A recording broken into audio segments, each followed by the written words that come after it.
तो हेलो दोस्तों, आप लोगों का स्वागत है पगला एक्सप्लेन चैनल पर। तो आज हम लोग डार्क स्पेशलिस्ट के एपिसोड 49 को एक्सप्लेन करेंगे। तो चलिए बिना किसी देरी के एपिसोड को शुरू करते हैं। एपिसोड की शुरुआत में क्यूए टोमिन से पूछता है, तुम उन कैदियों के साथ क्या करोगे? क्या तुम उन्हें जाने दोगे या नहीं? टोमिन कहता है वो कैदी नोबल फैमिली से आते हैं, मैं उन्हें इतने आराम से कैसे जाने दे सकता हूँ। क्यूए टोमिन को समझाता है कि तुम्हें अपने शब्दों पे बने रहना चाहिए। इससे काफी ज्यादा दिक्कतें खड़ी हो सकती हैं अगर तुम अपने शब्दों पे बने नहीं रहते हो। यहाँ तक कि अगर मिलिट्री के अंदर कोई जनरल तुम्हारी बात नहीं मानेगा अगर तुम इस तरह से अपने शब्दों से पीछे हट जाते हो, जिससे तुम्हारे खुद के लोग तुम्हारे ऊपर विश्वास नहीं करेंगे और इससे तुमने जितने भी मेहनत अब तक की है वो सभी बर्बाद चली जाएगी। युआन गुस्सा होकर कहता है, मुझे तुम्हारे नियम और कायदे से नफरत है और मुझे चक्कर भी आते हैं। और फिर उसके बाद टोमिन कहता है, ठीक है मैं उन सभी को जाने दूंगा लेकिन अपने तरीके से। फिर उसके बाद अगला सीन 10 दिनों के बाद का होता है और टोमिन अपने वादे के मुताबिक उन 10 कैदियों को जाने दे रहा होता है। वो कैदी आपस में बात करते हुए कहते हैं कि अब डरने की कोई बात नहीं है, टोमिन हमें जाने दे रहा है। वो लड़की कहती है, मुझे डर लग रहा था कि मैं इन दिनों वापस जा भी पाऊंगी या नहीं, लेकिन अब मैं सही सलामत अपने घर जा रही हूँ। तभी यूलिन उन सभी से कहती है कि तुम लोग किस बात के ऊपर खुश हो रहे हो। वो तीनों यूलिन से पूछते हैं, तुम्हारा मतलब क्या है, तुम कहना क्या चाहती हो? यूलिन उन तीनों के ऊपर चिल्लाते हुए कहती है, तुम सभी कायर हो, तुम लोगों ने कुछ भी नहीं किया सिवाय रोने के। जिससे वो तीनों यूलिन के ऊपर चिल्लाने लग जाते हैं और एक लड़का यूमिन के ऊपर चिल्लाते हुए कहता है, तुम बहादुर हो लेकिन तुमने टोमिन के ऊपर अटैक करके क्या ही उखाड़ लिया। उसने तुम्हारे साथ कुछ भी नहीं किया था लेकिन फिर भी तुम उससे इतनी नफरत क्यों करती हो?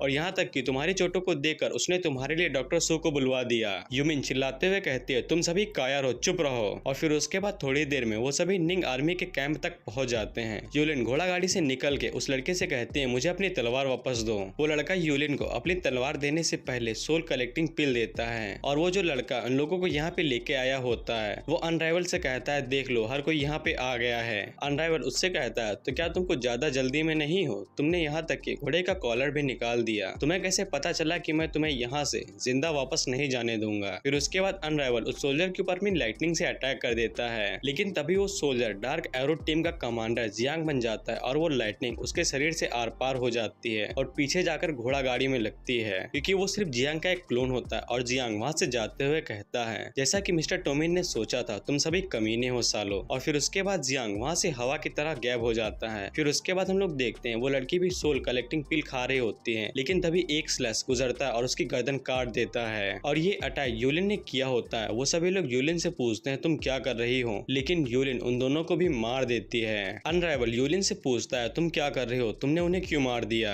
यूलिन कहती है, जब हमें वहाँ पे पकड़ लिया गया तब मैं अपने जाल में टोमिन को फंसा रही थी, लेकिन ये पीछे खड़े होकर सिर्फ मजे कर रहे थे, इसीलिए इन्हें इसकी कीमत तो चुकानी ही थी। और फिर उसके बाद अनराइवल कहते हैं, ये तो ठीक है। और अनराइवल पूछते हैं, क्या तुम आर्मी के अंदर और रुकोगी या यहाँ से वापस लौट जाओगे? यूलिन वहाँ से जाते हुए कहती है, इसके लिए माफ करना कि मैंने बैटल में कुछ भी नहीं किया, लेकिन अच्छा यही होगा कि मैं यहाँ से अपनी कंट्री वापस लौट जाऊँ। और यूलिन वहाँ से जाते हुए एकदम गुस्से में टोमिन के बारे में सोच रही होती है, टोमिन मैं तुमसे बदला लेके रहूंगी। और फिर उसके अगले सीन में हम लोग टोमिन और प्रिंसेस सावना को देखते हैं। प्रिंसेस सावना टोमिन के लिए एक खास तरह की वाइन लाती हैं और उसे बना के टोमिन को देती हैं और उससे कहती हैं, ये हमारी कैपिटल सिटी की सबसे खास वाइन है, इसे पी के देखो। और जब टोमिन उसे पीता है तो वो टोमिन को काफी अच्छी भी लगती है। टोमिन सावना से कहता है, मैं यहाँ पे तुम्हें परेशान करने के लिए नहीं आया था, लेकिन अगर तुम्हें यहाँ का खाना पसंद नहीं आता है तो फिर मैं तुम्हारे लिए कुछ माहिर शेफ को बुलवा सकता हूँ और वो तुम्हारे लिए बेसिया सिटी का खाना बना देंगे। सावना कहती है, इसकी जरूरत नहीं है और मैं वैसे भी यहाँ पे तुम्हारी मदद करने के लिए आई हूँ और इसी बहाने मैं अपनी प्रैक्टिस भी कर लूंगी अपनी स्किल को अच्छा करने के लिए। टोमिन वाइन पीते हुए सावना से कहता है कि वॉर जल्दी ही शुरू होने वाली है और मैं चाहूंगा कि तुम सामने की तरफ से फाइट ना करो और पीछे रहो। सावना कहती है, तुम्हारा मतलब क्या है? मैं यहाँ पे तुम्हारी मदद करने के लिए आई हूँ। टोमिन उससे कहता है, यहाँ पे बच्चों का खेल नहीं चल रहा है, ये असली फाइटिंग है और मैं नहीं चाहता हूँ कि तुम्हें कोई नुकसान हो, इसीलिए तुम्हें यही कैंपस के अंदर रहना है। सावना कहती है, मैं तुम्हारी बात नहीं मानूंगी। टोमिन उससे कहता है, तो फिर मैं बोटिस को इसके बारे में बता दूंगा और फिर उसके बाद वो भी मेरी बात से अग्री करेगा। सावना कहती है, मैं अपने फादर से भीख मांग के यहाँ पे आई हूँ, लेकिन तुम काफी बुरे हो। टोमिन अपने मन के अंदर सोचता है, ऐसे शब्द का प्रयोग मत करो बेवकूफ लड़की, ये काफी खतरनाक हो सकता है। फिर उसके बाद टोमिन कहता है, ठीक है तुम मेरे साथ फ्रंट लाइन में आ सकती हो, लेकिन तुम मेरे पीछे रहोगी और अटैक नहीं करोगी। सावना कहती है, ठीक है मुझे इससे कोई दिक्कत नहीं है। फिर उसके बाद वहाँ पे क्यूए आ जाता है और वो टोमिन से कहता है, टोमिन तुम्हें मेरे साथ चलना होगा। साव वापस आ गया और वो तुमसे कुछ कहना चाहता है। और फिर उसके बाद टोमिन क्यूए के साथ जाते हुए सावना से कहता है, तुम यहाँ पे आराम करो और चुपचाप सो जाओ और अगर तुम्हें कुछ चाहिए हो तो मेरे आदमियों से कह देना। सावना अपने मन के अंदर सोचती पूछती है उसने टोमिन को टोमिन कह के पुकारा। वो अपने सोल्जर को काफी अच्छे से प्लेस करता है, लेकिन जब वो मेरे पैलेस के अंदर आता है तब वो काफी गुस्से में होता है। टोमिन, तुम किस तरह के इंसान हो? क्या तुम मेरे खिलाफ कोई साजिश करना चाहते हो? और फिर उसके बाद जब टोमिन वहाँ पे जाता है तब वहाँ पे एक जोंग युआन नाम का एक बंदा आता है, जो कि एक फॉर्मल एडवाइजर था पुरानी मिलिट्री के लिए, और वो यहाँ पे टोमिन को ज्वाइन करने के लिए आया है। साओ टोमिन से कहता है कि यही वो बंदा है जिसने हमें सजेशन दिया था और इसी वजह से हमारे आदमी काफी कम तादाद में मरे हैं। टोमिन उस बंदे से पूछता है, चलो ठीक है, तुम मुझे बताओ कि तुमने आधी रात में मुझे यहाँ पे क्यों बुलाया है। फिर उसके बाद वो बंदा टोमिन को अपना प्लान बताता है और वो मैं तुम्हें ऊपर से बता देता हूँ जिससे टाइम न वेस्ट हो। वो बंदा टोमिन को बताता है कि उन्हें एनिमी के कैंप के ऊपर 2 अलग तरीकों से अटैक करना चाहिए, इसीलिए वो बंदा कहता है कि हमें युआन रैंक को एक अलग सेना दे के उनके ऊपर अटैक करने के लिए भेज देना चाहिए और इधर आप रह के अलग फाइट करिए। और टोमिन भी उसका प्लान सुन के काफी हैरान हो गया होता है और फिर टोमिन उस बंदे से कहता है, तुम जाके आराम करो और मैं इसका नतीजा तुम्हें कल बता दूंगा। और क्यूए अपने मन के अंदर सोचता है ये बंदा काफी इन्फॉर्मेटिव और टैलेंटेड है, ये टोमिन की मदद कर सकता है। टोमिन क्यूए से कहता है, तुमने मुझसे कहा था कि कोई कुछ मेरे लिए लेके आया है। क्यूए उससे कहता है, वो देखो टेबल के ऊपर रखा है। और जब टोमिन उस बॉक्स को खोलता है तब उसके अंदर एक दूरबीन होती है। और फिर उसके बाद जब टोमिन उस दूरबीन को देखता है तब वो क्यूए से पूछता है कि हमारे पास कितने घोड़े बचे हैं। क्यूए कहता है, हमारे पास लमसम 1000 से ज्यादा होंगे। फिर उसके बाद टोमिन कहता है, ठीक है, मैं और युआन रैंक दोनों आधे आधे घोड़े लेंगे और अलग अलग तरीके से अटैक करेंगे, जैसा कि वो बंदा हमें प्लान बता के गया है। और फिर उसके बाद हम लोग अगले सीन में निंग आर्मी का कैंप देखते हैं। और फिर उसके बाद अब जाके हमें इन दोनों के नाम पता चलते हैं। अनराइवल का नाम वूडी होता है और उस बड़े वाले भाई का नाम होता है वूसैन। और हमें यहीं पे पता चलता है कि वूसैन कोई नॉर्मल कल्टीवेटर नहीं है। वूसैन जब अपना हाथ काटता है तब उसके हाथ से खून की जगह पे जहर बाहर बहने लगता है। वूसैन वूडी से कहता है कि तुमने अपना सबक सीख लिया, अब तुम गुस्से में और एनिमी को हल्के में लेके अटैक नहीं करोगे। और फिर उसके बाद वूसैन अपने मन के अंदर सोचता है, टोमिन, तुमने काफी दोनों से मजे कर लिए हैं, लेकिन अब वक्त आ गया है कि इसका बदला चुकाया जाए जो तुमने किया है। और फिर उसके बाद अगला सीन वार का होता है। टोमिन के जितने भी सोल्जर्स होते हैं वो सभी तैयारी कर लेते हैं और वार के लिए जाने के लिए तैयार होते हैं। और फिर उसके बाद बेसिया सिटी का जो लीडर होता है वो अपना हॉर्न बजाता है, जिससे बेसिया सिटी के जितने भी सोल्जर्स होते हैं वो सबसे पहले पहल करते हैं। निंग आर्मी के सोल्जर्स बेसिया सिटी के सोल्जर्स के ऊपर अपने एरो ऑफ स्पिरिचुअल से अटैक करते हैं, लेकिन जब वो एरो उनके ऊपर लगते हैं तब उन्हें कुछ भी नहीं होता है, जिससे वो सभी स्पिरिचुअलिस्ट हैरान होकर कहते हैं कि हमारे स्पिरिचुअल एरो उनके ऊपर काम ही नहीं कर रहे हैं। और फिर उसके बाद बारबेरियन आर्मी उन सभी निंग आर्मी को आराम से धूल चटाने लग जाती है। और दूसरी तरफ लियांग, सा और पैंग तीनों अपने अपनी कमांड संभाल रहे होते हैं, अपने अपने सोल्जर्स को लीड कर रहे होते हैं। फिर उसके बाद टोमिन बोटिस से कहता है कि सामने वाली टीम एनकाउंटर हो गई है। और फिर उसके बाद बोटिस अपनी आर्मी को वापस बुला लेता है। सवना पूछती है, तुमने ऐसा क्यों किया? वो सभी ताकतवर हैं और टफ हैं। टोमिन कहता है, वो आर्मी जब असॉल्ट करने की बारी आती है तब उनका मुकाबला कोई भी नहीं कर सकता है, लेकिन हैंड टू हैंड के मामले में उनके सामने कुछ भी नहीं है, इसीलिए उन्हें वापस बुला लेना चाहिए। सवना टोमिन से पूछती है, वो ताकतवर और टफ है तो फिर तुम उन्हें वापस क्यों बुला रहे हो? टोमिन जवाब में कहता है, वो लोग मार्च करने के मामले में बढ़िया है, लेकिन हैंड टू हैंड के मामले में हम उन्हें इस्तेमाल नहीं कर सकते हैं। फिर उसके बाद हम लोग देखते हैं वो बारबेरियन जब उन सब सोल्जर्स को मार के वापस जा रहे होते हैं, लेकिन तभी उनके ऊपर कोई बिजली से अटैक करता है, जिससे उसका घोड़ा मर जाता है और वो बारबेरियन नीचे गिर जाता है। और ये अटैक जनरल अनराइवल वूडी ने किया होता है। वूडी कहता है कि मैं सोच रहा था किसने मेरे अटैक को डॉज कर लिया, लेकिन ये तो तुम हो कमीने बारबेरियंस। फिर उसके बाद बारबेरियन सोल्जर्स अनराइवल के ऊपर अपनी कुल्हाड़ी से अटैक करता है तो वो उसकी कुल्हाड़ी को आराम से नीचे गिरा देता है और उसके ऊपर अटैक करके उसे मारने वाला होता है, लेकिन तभी कोई अनराइवल के ऊपर अटैक करता है और अनराइवल उस अटैक से डॉज करने के लिए अपना वेपन उस अटैक के सामने कर देता है। फिर उसके अगले सीन में हम लोग टोमिन को देखते हैं, जो कि सामने का नजारा देख के कहता है, सामने की तरफ बिजली उठ रही है, इसका मतलब है कि अनराइवल यहाँ पे आ गया है। और फिर उसके बाद टोमिन क्यूए से उसका झंडा मांगता है और क्यूए टोमिन से कहता है, ये काम नहीं करेगा अगर तुम उनका डिफेंड नहीं करोगे, तुम्हें ये झंडा तुरंत युआन रैंक को सिग्नल दे देना चाहिए। टोमिन उस झंडे को हिलाते हुए कहता है, तुम्हें चिंता करने की जरूरत नहीं है, युआन रैंक इस मैसेज को समझ जाएगा, मैंने उसे ट्रेनिंग दी थी। फिर उसके अगले सीन में हम लोग युआन रैंक को देखते हैं, जो कि दूरबीन से टोमिन के झंडे को देख लेता है और कहता है, ये छोटी सी चीज कमाल की है, मैं इतने दूर से भी उसके झंडे को आराम से देख सकता हूँ। फिर उसके बाद युआन रैंक अपनी आर्मी से कहता है कि हमें सिग्नल मिल गया और फिर युआन रैंक अपनी आर्मी को लेके वूसैन के ऊपर अटैक करने के लिए चल देता है। और फिर उसके बाद हम लोग देखते हैं अनराइवल के ऊपर कैप्टन गू ने अटैक किया होता है। अनराइवल उन लोगों से कहता है कि तुम लोग मेरे सामने कुछ भी नहीं हो, तुम्हारी हिम्मत कैसे हुई मेरे ऊपर अटैक करने की? गू कहता है कि भले ही मैं तुम्हें मार नहीं सकता हूँ, लेकिन मैं तुम्हें यहाँ पे रोक तो सकता हूँ। और फिर उसके बाद गू एल्जिया से कहता है कि अटैक करो। एल्जिया अपनी जंजीर के साथ अनराइवल के ऊपर अटैक करती है और उसके साथ ही गू और फेंग भी उसके ऊपर अटैक करते हैं, जिससे अनराइवल को काफी दिक्कत होने लग जाती है। लेकिन फिर उसके बाद अनराइवल अपनी पावर पावर को रिलीज करता है और कहता है तुम सभी मुझे काफी परेशान कर रहे हो, अब तुम मेरी पावर का मजा चखोगे। और फिर उसके बाद अनराइवल अपनी थंडर ब्लेड का इस्तेमाल करने वाला होता है, लेकिन तभी कोई उसके ऊपर एरो से अटैक करता है जिससे वो अपना अटैक नहीं कर पाता है और इस एरो को यूए ने चलाया होता है। गो पीछे मुड़कर यूए को धन्यवाद कहता है। अनराइवल उनके ऊपर फिर से अपने थंडर ब्लेड से अटैक करने वाला होता है, लेकिन तभी एल्जिया अपनी जंजीर के साथ उसके तलवार को बांध लेती है और उसके डायरेक्शन को चेंज कर देती है और वो बिजली उल्टा जाकर निंग आर्मी के सोल्जर्स के ऊपर ही लगती है। तभी एक सोल्जर अनराइवल के पास आता है और उससे कहता है कि एक और आर्मी हमारे ऊपर बीच से अटैक कर रही है और हम लोग देखते हैं ये अटैक यूरांग की आर्मी ने किया होता है। यूरांग की आर्मी लगातार आगे बढ़ रही होती है और अपने सामने आने वाली सोल्जर्स को मारती जाती है। यूरांग वुसन से कहता है जनरल अनपैरेलल्ड, मैं यहाँ पर तुम्हारा सर लेने के लिए आया हूँ। और फिर उसके बाद वुसन अपनी स्पिरिचुअल पावर को रिलीज करता है तो उसके आसपास उसका जहर घूमने लग जाता है। यूरांग अपने मन के अंदर सोचता है इसकी स्पिरिचुअल पावर क्या है और इसके पास ये पानी जैसा क्या घूम रहा है। इसके बावजूद ये क्या कोई ब्राइट कल्टीवेटर है या फिर डार्क कल्टीवेटर, लेकिन इसका सेक्ट क्या है। फिर उसके बाद वुसन अपने एक सोल्जर की डेड बॉडी के अंदर अपना हाथ घुसाता है और उसे उठा के यूरांग की तरफ फेंक देता है। यूरांग अपने भाले के साथ उस डेड बॉडी को बड़े आराम से काट देता है और कहता है तुम एक लाश का मेरी तरफ फेंक रहे हो, क्या तुम मुझे नीचे दिखाना चाहते हो। और जब यूरांग उसकी डेड बॉडी को काटता है तो जो वो खून होता है वो उसके ऊपर आके गिरता है। यूरांग वुसन से कहता है तुम्हारा खून हरा है, क्या तुम कोई कैटरपिलर तो नहीं हो ना। लेकिन वुसन बिना कुछ कहे हुए उसकी तरफ देखे जा रहे होते हैं और यूरांग से सर से इशारा करके कहते हैं कि अपने पीछे देखो। और जब यूरांग पीछे मुड़कर देखता है तो उसका जो घोड़ा होता है तो उसके ऊपर भी हरा खून गिरा होता है, जिस वजह से उसका घोड़ा मारा जाता है। फिर उसके बाद यूरांग वुसन के ऊपर अपने भाले से अटैक करता है और पीछे जाते हुए कहता है कि तुमने मेरे घोड़े के साथ क्या किया। हम देखते हैं वो स्लैश यूसान को छूता उससे पहले उनका ब्लड उन्हें बचा लेता है, जिससे यूआनरैंग गुस्सा हो जाता है। यूसान अपने मन के अंदर सोचते हैं ये काफी ताकतवर है लेकिन ये बेवकूफ भी है। फिर उसके बाद यूआनरैंग इसी तरह से वुसन के ऊपर लगातार अटैक करता है, लेकिन हर बार उनका ब्लड उन्हें बचा लेता है। फिर उसके बाद वुसन अपनी उंगली से इशारा करते हैं तो उनका ब्लड ऊपर की तरफ जाने लगता है, लेकिन यूआनरैंग उनके ब्लड से डॉज कर लेता है और अपना भाला नीचे की तरफ फेंक के मारता है, जिससे वहाँ पे तगड़ा धमाका होता है। यूरांग कहता है क्या तुम मेरा हंट करना चाहते हो, लेकिन मैं तुम्हें अपने एक मूव के साथ ही मार सकता हूँ। यूआनरैंग कहता है स्पिरिचुअल स्काई का बंदा ही मेरे अटैक को झेल सकता है, मुझे अपना नाम और सेक्ट बताओ मेरे स्पेशल फ्रेंड। वुसन आगे से कहते हैं कि हम सेम है, हम दोनों ही ब्राइट कल्टीवेटर हैं। यूआनरैंग कहता है ब्राइट कल्टीवेटर इस तरह की क्राफ्टी स्किल को इस्तेमाल नहीं कर सकते हैं, तो वुसन आगे से थॉट रीडिंग टेक्निक दिखाते हैं और ये टेक्निक सिर्फ ब्राइट कल्टीवेटर ही इस्तेमाल करते हैं, जैसे कि dark cultivator fire of darkness का इस्तेमाल कर सकते हैं। वुसन कहते हैं हमारी जिंदगी की पहले प्रायोरिटी यही है कि हम अपने स्पिरिचुअल टैलेंट के साथ क्या करना चाहते हैं, इसीलिए हम दोनों सेम हैं। यूआनरैंग इससे गुस्सा हो जाता है और वुसन के ऊपर अटैक करते हुए कहता है हम दोनों सेम नहीं हैं। वुसन अपने मन के अंदर सोचते हैं बहुत अच्छे, इसी तरह से मुझे अपनी और वीकनेस दिखाओ। अगले सीन में हम वुडी को देखते हैं जिसकी हालत उन तीनों ने मिलकर खराब कर दी होती है। वुडी अपनी पावर को रिलीज करते हुए एल्जिया की जंजीरों को तोड़ देता है, इसके झटके से वो तीनों पीछे गिर जाते हैं। वुडी पीछे मुड़ के अपने सोल्जर से कहता है मेरी बात ध्यान से सुनो, जो कोई भी एक कदम पीछे उठाएगा मैं उसे खुद ही मार दूंगा, इसीलिए अपने सामने देखो और सामने से आने वाले हर किसी को मार दो।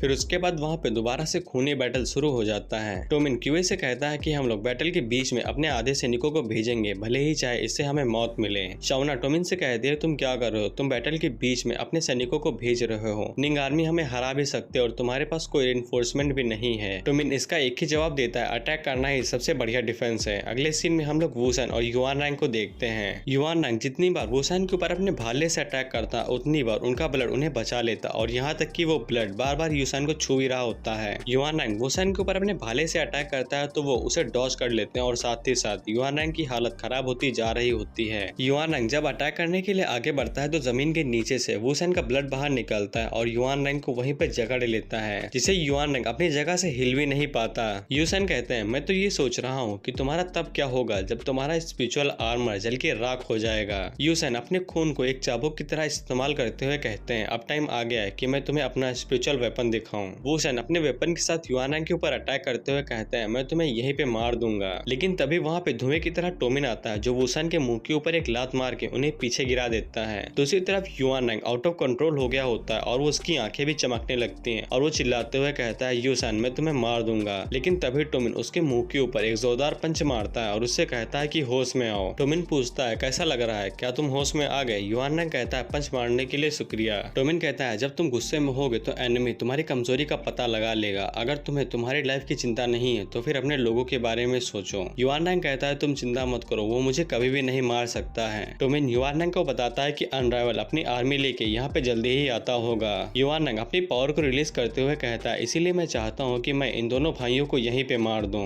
तभी वहाँ पे अनराइवल आता है और वो कहता है, मेरे भाई को छूना भी मत। लेकिन युआन नंग कहता है, इसके लिए देर हो गई है। और फिर उसके बाद युआन नंग अपनी फुल पावर को रिलीज करता है और उसकी पावर इतनी ज्यादा होती है कि वहाँ पे स्पिरिचुअल पावर का बवंडर बन जाता है, जो कि गोल गोल घूमते हुए उन सभी को पीछे फेंक देता है। वुसन कहते हैं क्या यही इसकी असली ताकत है, और उस बवंडर के दायरे के अंदर जितने भी आते हैं वो सभी मारे जाते हैं। युआन नंग टोमिन से कहता है, यहाँ का काम हो गया, अब तुम्हारी बारी है। टोमिन अपनी आर्मी को लेता है और फिर उसके बाद ओपनिंग आर्मी के ऊपर चारों तरफ से अटैक कर देता है, जिससे उनकी आर्मी जल्दी ही टूटने लग जाती है। फिर उसके बाद टोमिन युआन नंग से कहता है, तुमने अपने स्पिरिचुअल पोलार को रिलीज किया जब मैं यहाँ पर था, और जानकारी के लिए बता दूं कि ये टोमिन का शैडो क्लोन है और इसके पास भी बिल्कुल वही पावर है जो टोमिन के पास है। यूसन सोचते हैं, यहाँ पे सिर्फ युआन नंग ही दिक्कत नहीं है, बल्कि हमारे पास डार्क कल्टीवेटर भी है। अगर हम दोनों भाई मिलकर उनके साथ हैंड टू हैंड फाइट करते हैं तो फिर हम डिसएडवांटेज में हैं, इसीलिए मुझे उनमें से किसी एक को पहले मारना होगा। लेकिन तभी टोमिन अनराइवल्ड के ऊपर अटैक कर देता है और उसके साथ फाइट करने लगता है, और दूसरी तरफ युआन नंग वुसन के ऊपर अटैक कर देता है। वुसन अपने मन के अंदर सोचते हैं, युआन नंग ने अपनी स्पिरिचुअल पोलार इस्तेमाल किया, इसीलिए उसके पास ज्यादा एनर्जी नहीं बची होगी। युआन नंग वुसन के ऊपर अपने भाले से अटैक करता है तो वुसन अपने ब्लड के साथ उसके भाले को रोक लेते हैं, और दूसरी तरफ अनराइवल टोमिन के ऊपर क्लोज से अटैक कर रहा होता है। टोमिन अपने मन के अंदर सोचता है, ये काफी करीब आ गया है, क्या इनके पास कोई नई ट्रिक है। टोमिन युआन नंग से कहता है कि अपने पीछे देखो,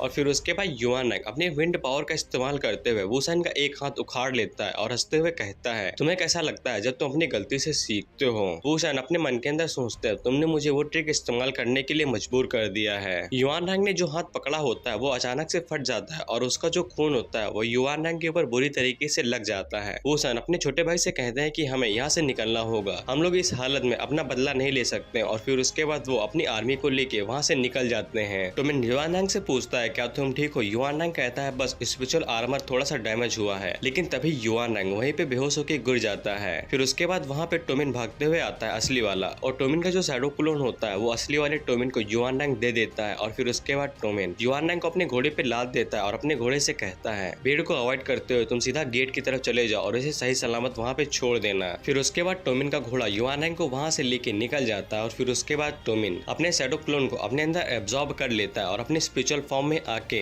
वहाँ पे जितने भी आर्मी बची होती है उन सभी को इकट्ठा ही मार देता है। फिर उसके बाद हमें बताया जाता है कि आर्मी में 4 लाख सोल्जर में से सिर्फ 2 लाख ही बच पाए, और जितने भी बचे वो सभी यंग चैन सिटी वापस लौट गए क्योंकि वो बुरी तरीके से हार गए थे। फिर उसके बाद टोमिन जब क्लिनिक के अंदर आता है तो डॉक्टर सु उसे चुप होने का इशारा करती है और टोमिन से कहती हैं, मैंने अभी के लिए उसका इलाज कर दिया है, लेकिन उसकी बॉडी के अंदर जहर फैल गया है, इसीलिए वो अभी कोमा में है। टोमिन डॉक्टर सु को बताता है कि युआन नंग को मार्शल आर्ट स्पिरिचुअल से चोट लगी है। ये टोमिन से पूछता है, क्या तुम मुझे डिटेल में बता सकते हो। तो टोमिन उसे सारी चीजें डिटेल में बता देता है और कहता है, मुझे नहीं लगता है कि वुसन कोई डार्क कल्टीवेटर है। और यहीं पे क्यूए टोमिन को बताता है कि मुझे लगता है कि वुसन डार्क सेक्ट में से किसी एक सेक्ट से आता है जो कि वेनम सेक्ट है। वेनम सेक्ट के अंदर अलग अलग तरह की खास स्किल्स होती है जिनका इस्तेमाल वो लोग करते हैं, और मुझे लगता है कि युआन नंग को जहर दिया गया है। टोमिन क्यूए से पूछता है, क्या इसका इलाज हो सकता है। क्यूए कहता है, हाँ, यहाँ पे बहुत सारी जड़ी बूटियां जिनका इस्तेमाल हम कर सकते हैं, लेकिन वो सभी जहरीली हैं और उन्हीं की मदद से हम लोग युआन नंग को ठीक कर सकते हैं। टोमिन डॉक्टर सू से कहता है, मैं उन जड़ी बूटियों को लेके आता हूँ और आप प्लीज युआन नंग को ठीक कर दीजिए। फिर उसके बाद टोमिन वहाँ से जाते हुए क्यूए से पूछता है कि तुम मुझे इसके बारे में और बताओ। क्यूए बोलता है, वेनम सेक्ट फायर से डरता है। टोमिन कहता है, मैंने सोचा था कि यहाँ पे 4 तरह के सेक्ट होते हैं, bright sect, ice sect, fire sect और स्टोन सेक्ट, लेकिन मैंने वेनम सेक्ट के बारे में सोचा नहीं था।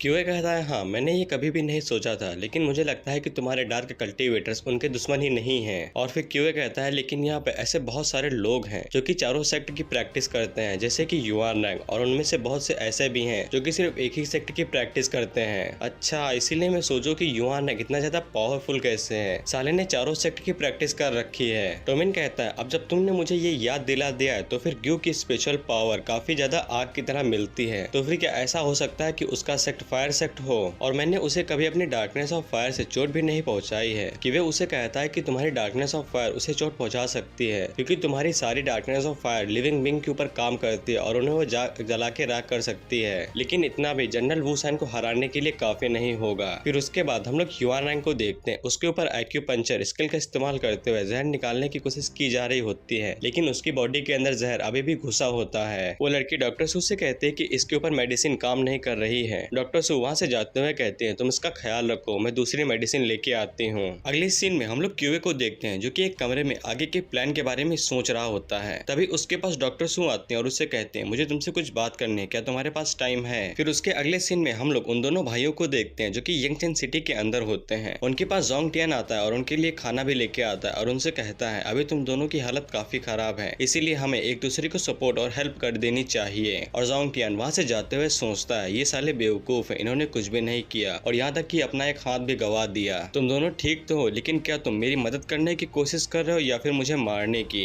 फिर उसके बाद हम लोग उसी आदमी को देखते हैं जिसको हमने पहले देखा था। वो आदमी इन्हीं सब बातों को सुनता है और अपनी चिड़िया की मदद से अपने क्लान के पास ये मैसेज भिजवा देता है। वो दोनों इस मैसेज को अपने घड़े के अंदर पढ़ते हैं और उसे अपने किंग को बताते हैं और वो अपने किंग से पूछते हैं कि हमें इसके बारे में चेतावनी दे देनी चाहिए। उनका किंग कहता है इसकी जरूरत नहीं है, लेकिन मैं चाहता हूँ कि तुम उसके पास ये मैसेज भिजवा दो और ये निंग ऑफ क्यून के लिए है। उनकी महारानी से कह दो कि वापस चली जाए क्योंकि यहाँ पे कुछ गड़बड़ होने वाली है। वो दोनों पूछते हैं क्या ये उनकी महारानी के लिए जरूरी है? उनका किंग कहता है ये जरूरी नहीं है, बस उससे कह दो कि वो सावधान रहे क्योंकि विंड सिटी का राजा बिल्कुल मेरी तरह है, इससे कोई भी फर्क नहीं है। और इससे अच्छी बात क्या होगा कि टोमिन के लोग हमारे लिए मुसीबतें कम कर रहे हैं और मुझे पता चल गया कि ये बंदा कौन है। और तुम्हें हिंट देने के लिए बता देता हूँ कि ये शुरू के एपिसोड में से किसी एक में था। फिर उसके बाद हम लोग युआनैंग को देखते हैं जिसके मुंह से खून बाहर निकल रहा होता है, लेकिन तभी वहाँ पे डॉक्टर सू आते हैं और वो अपने पास से एक गरम चाकू निकालती हैं। और फिर उसके बाद हम लोग टोमिन और उसके सभी एडवाइजर्स को देखते हैं। और मैं यहाँ पे तुम्हें ऊपर से फिर से बता देता हूँ, तो ये लोग यहाँ पे टोंगमेन सिटी के ऊपर अटैक करने के बारे में बात करते हैं और इसकी मदद के लिए वो लोग युआनैंग को लेंगे क्योंकि टोंगमेन सिटी जोंग टियान के लिए काफी जरूरी सिटी है क्योंकि वो यंगचेन के बॉर्डर लाइन के करीब है। वे उन्हें बताता है कि युआनैंग काफी घायल है, इसीलिए वो इसमें मदद नहीं कर सकता है। तो टोमिन कहता है कि हम दोनों सेंगुआन के दोनों छोटे भाइयों का इस्तेमाल कर सकते हैं, वो भी यहाँ पे आ रहे हैं। और कुछ ही देर में वो दोनों जुड़वा भाई भी वहाँ पे आ जाते हैं। वो दोनों जुड़वा भाई टोमिन को अपनी इज्जत जाहिर करते हैं और तभी वहाँ पे युआनैंग भी आ जाता है और वो टोमिन से कहता है टोमिन क्या तुम मुझे धोखा दे रहे हो? ये देखना काफी रेयर है कि तुम मेरी चिंता कर रहे हो। मैं तो बस यही सोच रहा था कि टोमिन अपने सबोर्डिनेट्स की चिंता कैसे करता है जब वो घायल हो जाते हैं। लेकिन टोमिन युआनैंग के मुंह के ऊपर एक घूंसा मारता है जिससे युआनैंग को काफी दर्द होता है। टोमिन युआनैंग की चिंता करते हुए कहता है क्या तुम्हें दर्द हो रहा है? युआनैंग उससे कहता है तुमने मुझे पंच मारा, इस वजह से मेरे घाव दोबारा से खुल गए हैं। और फिर उसके बाद युआनैंग अपने कपड़े को हटाता है तो उसके सीने के ऊपर चाकू का निशान होता है जो कि बिल्कुल डॉक्टर सू ने किया होता है। युआनैंग अपनी चोट को दिखाते हुए कहता है देखो उसने मेरे साथ क्या किया है। तभी वहाँ पे डॉक्टर सू आ जाती हैं और वो चिल्लाते हुए युआनैंग से कहती हैं मैंने तुमसे कहा था कि तुम्हें अपने बेड के ऊपर लेटना और तुम यहाँ वहाँ नाच रहे हो। डॉक्टर सू चिल्लाते हुए कहते हैं क्या तुम मरना चाहते हो? मैंने तुम्हारी बॉडी से सिर्फ जहर को ही बाहर निकाला है, लेकिन वो घाव अभी भी है। युआनैंग कहता है डॉक्टर सू आप चिंता मत करिए, मैं बिल्कुल ठीक हो गया हूँ। और फिर उसके बाद जब डॉक्टर सू युआनैंग का घाव देखती हैं तो वो घाव हील हो चुका होता है इतने ही देर में। डॉक्टर सू अपने मन के अंदर सोचते हैं ये इतनी जल्दी रिकवर कैसे हो सकता है, क्या ये इसकी स्पिरिचुअल पावर की वजह से हो रहा है? फिर उसके बाद डॉक्टर सू युआनैंग की पल्स को चेक करते हैं तो वो भी बिल्कुल सही होती है। टोमिन डॉक्टर सू से पूछता है कि ये इतनी जल्दी ठीक कैसे हो गया, तो डॉक्टर सू कहती हैं ये इसकी स्पिरिचुअल पावर की वजह से हुआ होगा। और फिर उसके बाद क्यूए टोमिन के कानों में कहता है कि ये मेरे पास आई थी और इसने स्पिरिचुअल पावर और स्पिरिचुअल स्टेट के बारे में सब कुछ पूछा और यहाँ तक कि उनकी नोट्स भी बनाए हैं। और तुम मानो या ना मानो ये काफी कमाल की और जबरदस्त डॉक्टर है। फिर उसके बाद डॉक्टर सू वहाँ से जाते हुए युआनैंग से कहते हैं अगर तुम्हें कोई दिक्कत हो तो क्लिनिक में चले आना। टोमिन डॉक्टर सू से थैंक यू कहता है युआनैंग को ठीक करने के लिए, जिससे डॉक्टर सू शर्माते हुए वहाँ से चली जाती हैं और कहती हैं इन सब की जरूरत नहीं है। और फिर उसके बाद युआनैंग फिर से टोमिन को छेड़ने लगता है और उसे कहता है वो तुम्हें पसंद करती है, इसीलिए वो यहाँ से शर्माते हुए चली गई। फिर उसके बाद टोमिन और युआनैंग हाई फाई करते हैं और उसे वेलकम करते हैं पार्टी के अंदर दोबारा। फिर उसके बाद वो लोग दोबारा टोंगमैन के ऊपर बात करने लगते हैं। एक बंदा पूछता है लेकिन टोंगमैन यहाँ से काफी दूर है, हम लोग क्या करेंगे? तो जोंग युआन कहता है कि हम लोग बारबेरियंस की मदद ले सकते हैं और वैसे भी वो हमारे दोस्त हैं। और टोमिन भी उनकी इस बात से अग्री करता है और वो कहता है कि हमें प्रिंसेस से इसके बारे में पूछना चाहिए कि वो हमारी मदद करेंगी या नहीं। टोमिन साउना के साथ मार्केट के अंदर आया होता है और साउना वहाँ पे एक छोटी लड़की की तरह बिहेव कर रही होती है, जिसे देख के टोमिन सोचता है कि साउना एक छोटी सी लड़की है, बस उसे उसकी नोबल फैमिली ने प्रिंसेस बना दिया है। लेकिन ये प्रिंसेस भी काफी ज्यादा मनमौजी है और उसी के साथ ही बहुत सारे लोग साउना की बेइज्जती भी कर रहे होते हैं उसका बारबेरियन होने की वजह से। फिर उसके बाद साउना को एक ब्रेसलेट पसंद आ जाता है तो वो उस लड़की से पूछती है कि इसका रेट कितना है। वो लड़की कहती है 3, लेकिन उसके फादर साउना को ठगने की कोशिश करते हैं और उसे 30 कर देते हैं। लेकिन फिर उसके बाद युआन भी साउना की मदद कर देता है और उसे सही रेट पे वो ब्रेसलेट दिलवा देता है। फिर उसके बाद टोमिन साउना को एक रेस्टोरेंट के अंदर लाता है और उसके लिए खाना वाना तैयार करवा देता है, लेकिन वहाँ पे भी लोग साउना की बेइज्जती कर रहे होते हैं। साउना टोमिन से कहती है मुझे लगता है कि ये लोग मुझे पसंद नहीं करते हैं। टोमिन उसे कहता है बिल्कुल बिल्कुल वो लोग तुम्हारे बारे में बात कर रहे थे क्योंकि तुम इस कॉस्ट्यूम के अंदर काफी सुंदर लग रही हो। फिर उसके बाद वहाँ पे एक और ग्रुप आ जाता है और ये ग्रुप स्पेशलिस्ट का होता है और वो सावना के साथ बेइज्जती करने लग जाते हैं और उसे छेड़ने की कोशिश करते हैं। सावना उस बंदे का हाथ झटक देती है और उससे कहती है कि मुझे छूना मत। सावना को सोल्जर्स उस बंदे की गर्दन के ऊपर तलवार रख देता है और उससे कहता है हमारी प्रिंसेस से दूर रहो नहीं तो तुम्हारी गर्दन काट दूंगा। लेकिन वो सारे लोग इसी बात के ऊपर बारबेरियंस की मजाक उड़ाने लग जाते हैं और सावना की फिर से बेइज्जती करने लगते हैं। टोमिन सावना की साइड लेते हुए कहता है कि तुम्हें इस तरह से बेइज्जती नहीं करनी चाहिए एक फॉरेन लड़की की जो हमारी सिटी के अंदर आई है। लेकिन वहाँ पे जितने भी लोग होते हैं वो सभी भी टोमिन की बेइज्जती करने लग जाते हैं और कहते हैं ये लड़का उस लड़की की साइड ले रहा है तो वो लड़की जरूर इसकी रखैल होगी।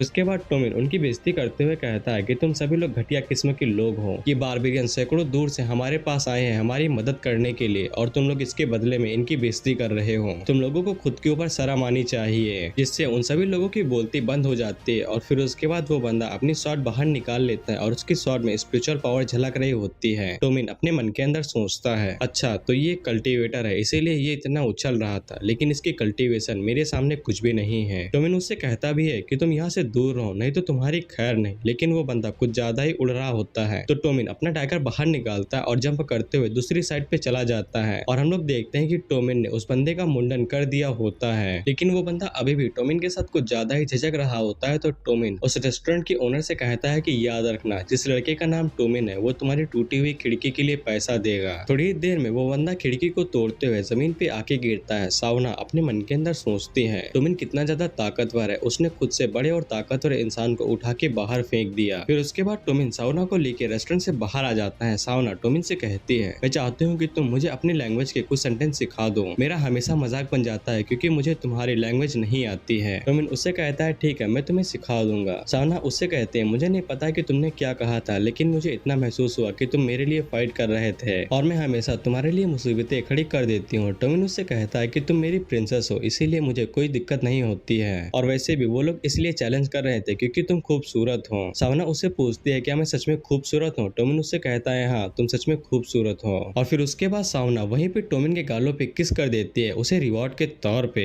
और फिर उसके बाद हम लोग टोमिन क्यूए और युवांजी को एक साथ देखते हैं और ये लोग यहाँ पे इसलिए इकट्ठा हुए हैं क्योंकि टोमिन विंड सिटी के आसपास जितने भी राज हैं उन सभी से इजाजत चाहता है और उनका सपोर्ट चाहता है। और मैं यहाँ पे तुम लोगों को सब कुछ ऊपर ऊपर से बताऊंगा क्योंकि 6-7 चैप्टर इसमें ऐसे ही हैं। युवांजी टोमिन को बताता है कि आसपास के जितने भी गवर्नर्स हैं मैंने उन सभी से बात कर ली और वो सभी कल एक जगह पे इकट्ठा होंगे और हम लोग वहीं पे उनसे बात कर लेंगे। और क्यूए यहीं पे टोमिन को बताता है जो जोंग वैन है वो आसपास के लोगों से रिश्वत ले रहा है लेकिन टोमिन इसे अभी के लिए इग्नोर कर देता है क्योंकि रिश्वत लेना कोई बड़ी बात नहीं है। और फिर उसके बाद हम लोग जुआन वैंग को देखते हैं और ये वही बंदा है जो टोमिन की आर्मी के लिए उनके वेपन्स बनाता है और ये टोमिन के पास अपने कुछ नए इन्वेंशन दिखाने के लिए आ रहा है। बीच में उंगली करने के लिए खेद है लेकिन मैं अब से यहाँ पे महंगे वाले माइक से रिकॉर्ड करने वाला हूँ और मैंने बीच में उंगली क्यों की है ये तुम्हें आगे पता चल जाएगा। फिर उसके अगले सीन में टोमिन जिंगयुआन सिटी के मेयर के घर में गया होता है क्योंकि वही वो जगह है जहाँ पे आसपास के राज्य के लोग मिलने वाले होते हैं। जिंगयुआन सिटी का जो मेयर होता है उसने टोमिन के लिए बहुत सारे सुंदर लड़कियों का इंतजाम किया होता है जो टोमिन का मनोरंजन करेंगी। लेकिन टोमिन उस मेयर को घूरते हुए कहता है क्या तुम भूल गए कि हम लोग यहाँ पे किस लिए इकट्ठा हुए हैं। जिससे वो मेयर डर के उन लड़कियों को वहाँ से भेज देता है और थोड़ी देर में वहाँ पे सारी बातें शुरू हो जाती हैं। टोमिन उन लोगों से कहता है कि मैंने तुम लोगों को यहाँ पे इकट्ठा इसलिए किया है क्योंकि मैं चाहता हूँ कि तुम लोग मुझे सपोर्ट करो जब मैं जोंग कियान के खिलाफ चढ़ाई करूंगा। लेकिन वहीं पे एक बंदा होता है जो कि टोमिन की बातों को साफ इंकार करने लगता है और टोमिन की बात बिल्कुल भी नहीं मानता है। टोमिन उसे हर तरह से समझाने की कोशिश करता है कि इसमें कोई भी बुराई नहीं है फायदा हमारा ही होगा लेकिन वो बंदा टोमिन की एक भी बात नहीं मानता है। हम लोग दूसरी तरफ सावना को देखते हैं और वो क्यूए के पास आई होती है। सावना ने अपने फादर को बताया होता है कि टोमिन हमारी मदद चाहता है तो सावना के फादर ने सावना के पास एक मैसेज भिजवाया होता है जिसमें लिखा होता है कि टोमिन को वुडी सिटी जाना होगा और वहाँ के किंग से इस बारे में बात करनी होगी और वही इसके लिए परमिशन दे सकते हैं। लेकिन क्यूए इस बात के लिए राजी नहीं होता है और वो कहता है कि मैं ये कहना चाहता हूँ लेकिन वो सावना से कुछ भी नहीं कहता और अपने मन के अंदर सोचता है पर टोमिन को काफी लंबे टाइम से जानता हूँ और वो हमेशा जल्दबाजी करता है और यहाँ तक कि वो खुद को खतरे में भी डाल देता है लेकिन वो हमेशा लकी होता है जो अपनी जान बचा लेता है। हम लोग दूसरी तरफ देखते हैं वो बंदा अभी भी टोमिन के ऊपर चिल्ला रहा होता है। टोमिन उसके पास जाता है और उसे कहता है तुम जोंग कियान के एक स्पाई हो और फिर उसके बाद टोमिन उसका सर पकड़ता है और उसे नीचे टेबल पे मार देता है और उसके गर्दन में चाकू घुसा के उसे मार देता है। बाहर से कुछ गार्ड्स आते हैं तो टोमिन उनसे कहता है कि तुम्हें चिंता करने की जरूरत नहीं नहीं है, ये बस एक स्पाई था और तुम लोग इसकी बॉडी को ठिकाने लगा दो। इससे आसपास के जितने भी लोग होते हैं वो सभी ये देख के घबरा जाते हैं और युवांजी अपने बड़े आराम से चाय पीता रहता है। फिर उसके बाद टोमिन उन लोगों से पूछता है, तो चलो अब बताओ, क्या तुम्हें कोई दिक्कत है मुझे सपोर्ट करने से? लेकिन वो सभी इतना डर गए होते हैं कि वो सभी टोमिन की बात में हाँ मिला देते हैं। और फिर उसके बाद टोमिन युवांजी से कहता है कि इन सभी लोगों को बदल दो, हमें नए गवर्नर्स की जरूरत है। और तभी वहाँ पे जोंग युआन आ जाता है और वो जैसे ही बात सुनता है कि गवर्नर को बदला जा रहा है तो वो टोमिन से कहता है कि आप मुझे इनके जगह पे रख सकते हैं, लेकिन टोमिन उसे साफ मना कर देता है। और यही वो बंदा है जिसने आसपास के लोगों से रिश्वत ली है। फिर उसके अगले सीन में हम लोग देखते हैं टोमिन अपने कमरे के अंदर बैठ के आराम कर रहा होता है, लेकिन तभी वहाँ पे जुआन वैंग आता है और वो टोमिन से कहता है कि मैं यहाँ पे नए वेपन्स लेके आया हूँ और मैं चाहता हूँ कि आप उन्हें देख लीजिए। जुआन वैंग टोमिन को नए नए क्रॉसबो दिखाता है, लेकिन मैं तुम लोगों को असली चीज दिखाता हूँ। जुआन वैंग टोमिन से कहता है कि मैंने कुछ नए तरह के क्रॉसबो बनाए हैं, लेकिन मैं उन्हें यहाँ पे नहीं दिखा सकता हूँ, इसके लिए हमें जंगल के अंदर जाना होगा। और फिर उसके बाद अगला सीन जंगल के अंदर का होता है और वहाँ पे टोमिन के जितने भी सोल्जर्स होते हैं और साउना भी वहाँ पे आ गए होते हैं नए वेपन को देखने के लिए। और फिर उसके बाद हम लोग देखते हैं जुआन वैंग ने वहाँ पे एक बड़ा सा क्रॉसबो बनाया होता है और दो सोल्जर उसमें अपनी तीर को लोड करते हैं और उसे चला देते हैं और वो तीर जाके सीधा दो पेड़ को छेदते हुए आर पार चली जाती है। जुआन वैंग टोमिन से कहता है हम लोग इसके साथ घुड़सेना को बड़े आराम से निपटा सकते हैं। टोमिन जुआन वैंग से कहता है ये तो ठीक है, लेकिन तुमने कहा था कि तुम कुछ धमाकेदार दिखाओगे। जुआन वैंग उससे कहता है सब्र रखिए जनाब। और फिर उसके बाद जुआन वैंग टोमिन को एक बड़ा सा क्रॉसबो दिखाता है और फिर उसके बाद हम लोग देखते हैं कि उस बड़े से क्रॉसबो की तीर को खींचने के लिए 3 घोड़े लगते हैं। और फिर उसके बाद जब वो तीनों घोड़े उस बड़ी सी तीर को खींच लेते हैं तब जुआन वैंग टोमिन से कहता है कि तुम इसकी रस्सी काटो।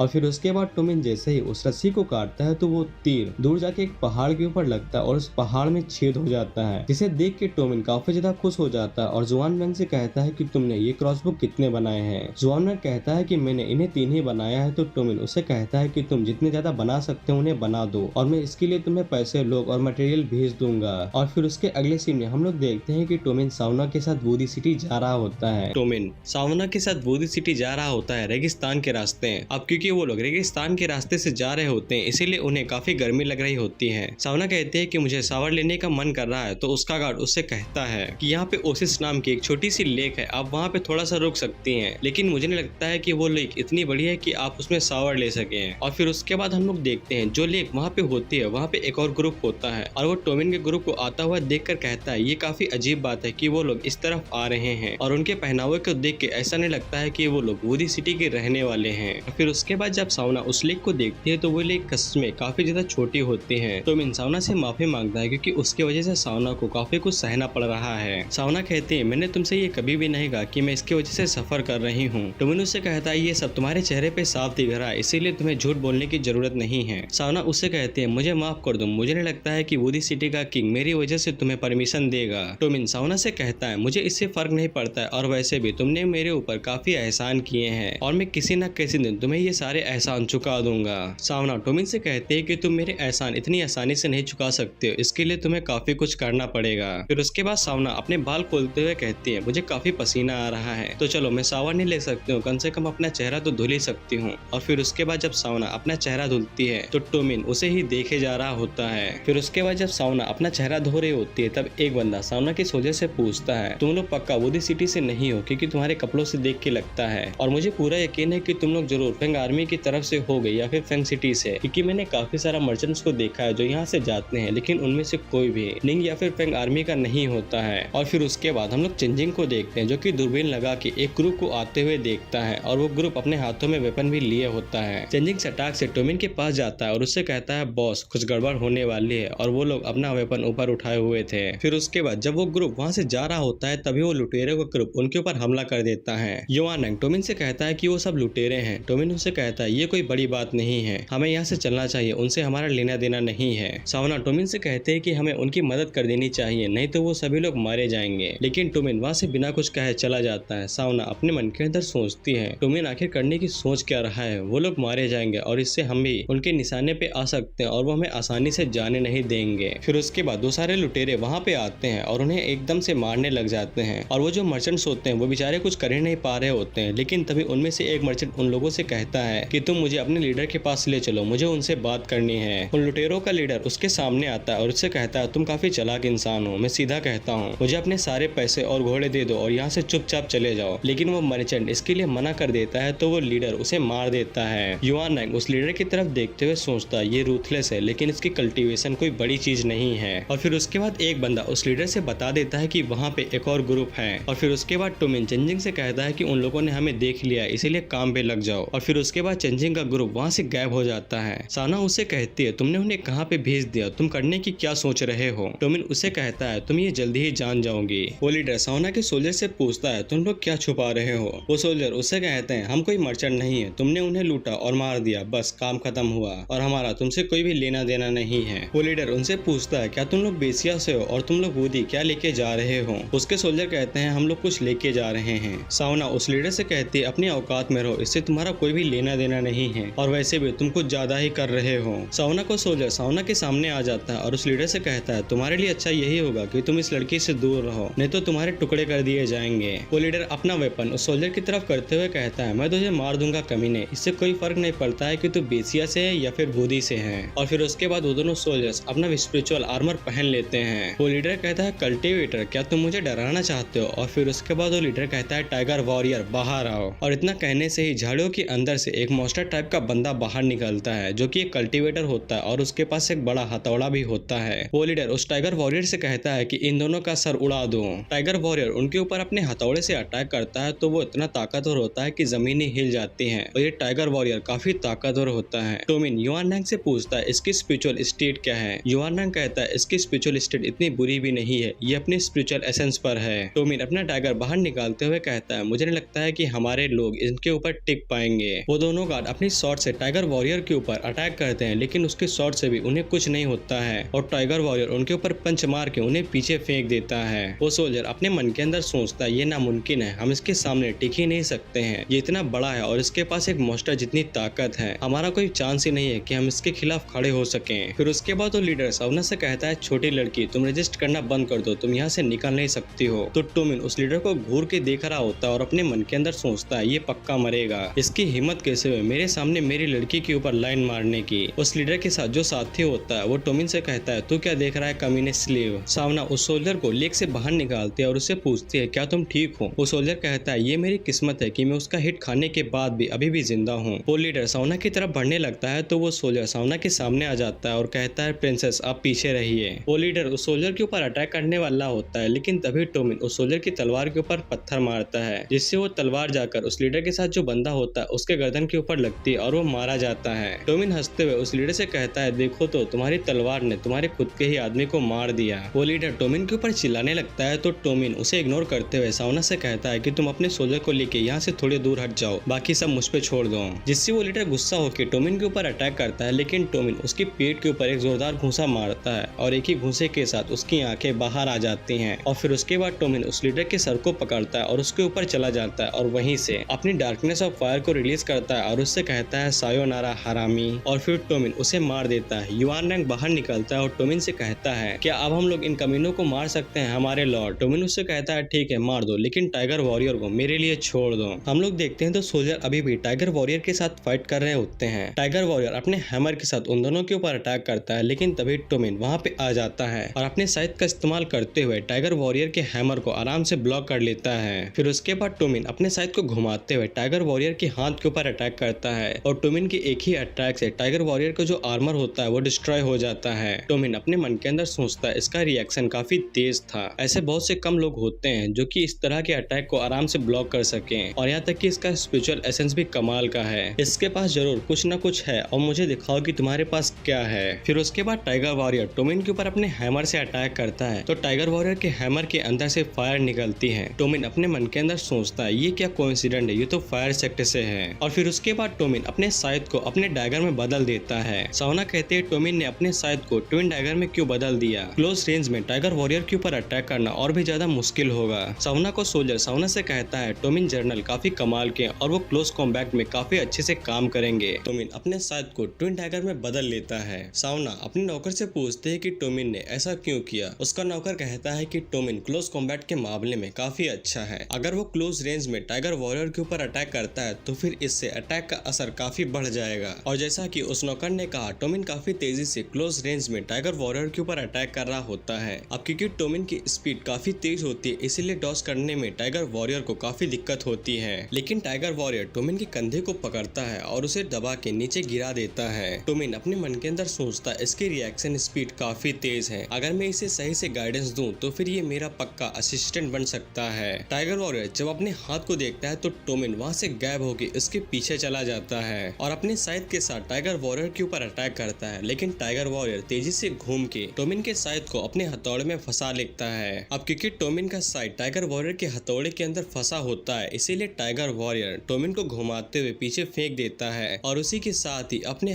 फ्लेम स्टॉर्म को रिलीज करता है, जो कि एक आग का बवंडर होता है। टोमिन उस बवंडर को देख के कहता है इसकी स्पिरिचुअल पावर स्पिरिचुअल एसेंस है, लेकिन इसकी मॉन्स्टर लाइक स्ट्रेंथ ने उसे स्पिरिचुअल फोर्स तक बढ़ा दिया है। फिर उसके बाद टोमिन शैडो ड्रिफ्टिंग का इस्तेमाल करते हुए हेलस्टॉर्म से बाहर निकल जाता है और ऊपर जाके टाइगर वॉरियर से कहता है कि तुमने मेरा टेस्ट पास कर लिया है। और फिर टोमिन टाइगर वॉरियर के सर के ऊपर अपने साइड से अटैक करता है और टोमिन के एक ही अटैक से टाइगर वॉरियर का जो स्पिरिचुअल आर्मर होता है वो चकनाचूर हो जाता है। सावना का सोल्जर अपने मन के अंदर सोचता है टोमिन एक ही स्ट्राइक में उसे मार सकता था, लेकिन टोमिन ने ऐसा नहीं किया। फिर उसके बाद टोमिन अपने सोल्जर से कहता है इसे जाओ और जाकर बांध के रख दो, हम इसे बाद में देख लेंगे। दूसरी तरफ युआनंग बड़े आराम से बाकी लुटेरों को मार देता है और यहाँ तक कि उसे अपनी स्पिरिचुअल पावर का इस्तेमाल भी करना नहीं पड़ता है। चेंजिंग टोमिन को बताता है कि यहाँ पे कोई भी नहीं बचा है और तभी एक मर्चेंट टोमिन के पास आता है और उसे शुक्रिया अदा करता है, लेकिन टोमिन उसे आराम से मार देता है। सावना टोमिन से कहते हैं कि तुमने उसे क्यों मार दिया। टोमिन कहता है हमें नहीं पता था कि ये किस सिटी से आता है, अगर इसने जाकर निंग या फिर किसी दूसरी सिटी को बता दिया तो फिर हमारा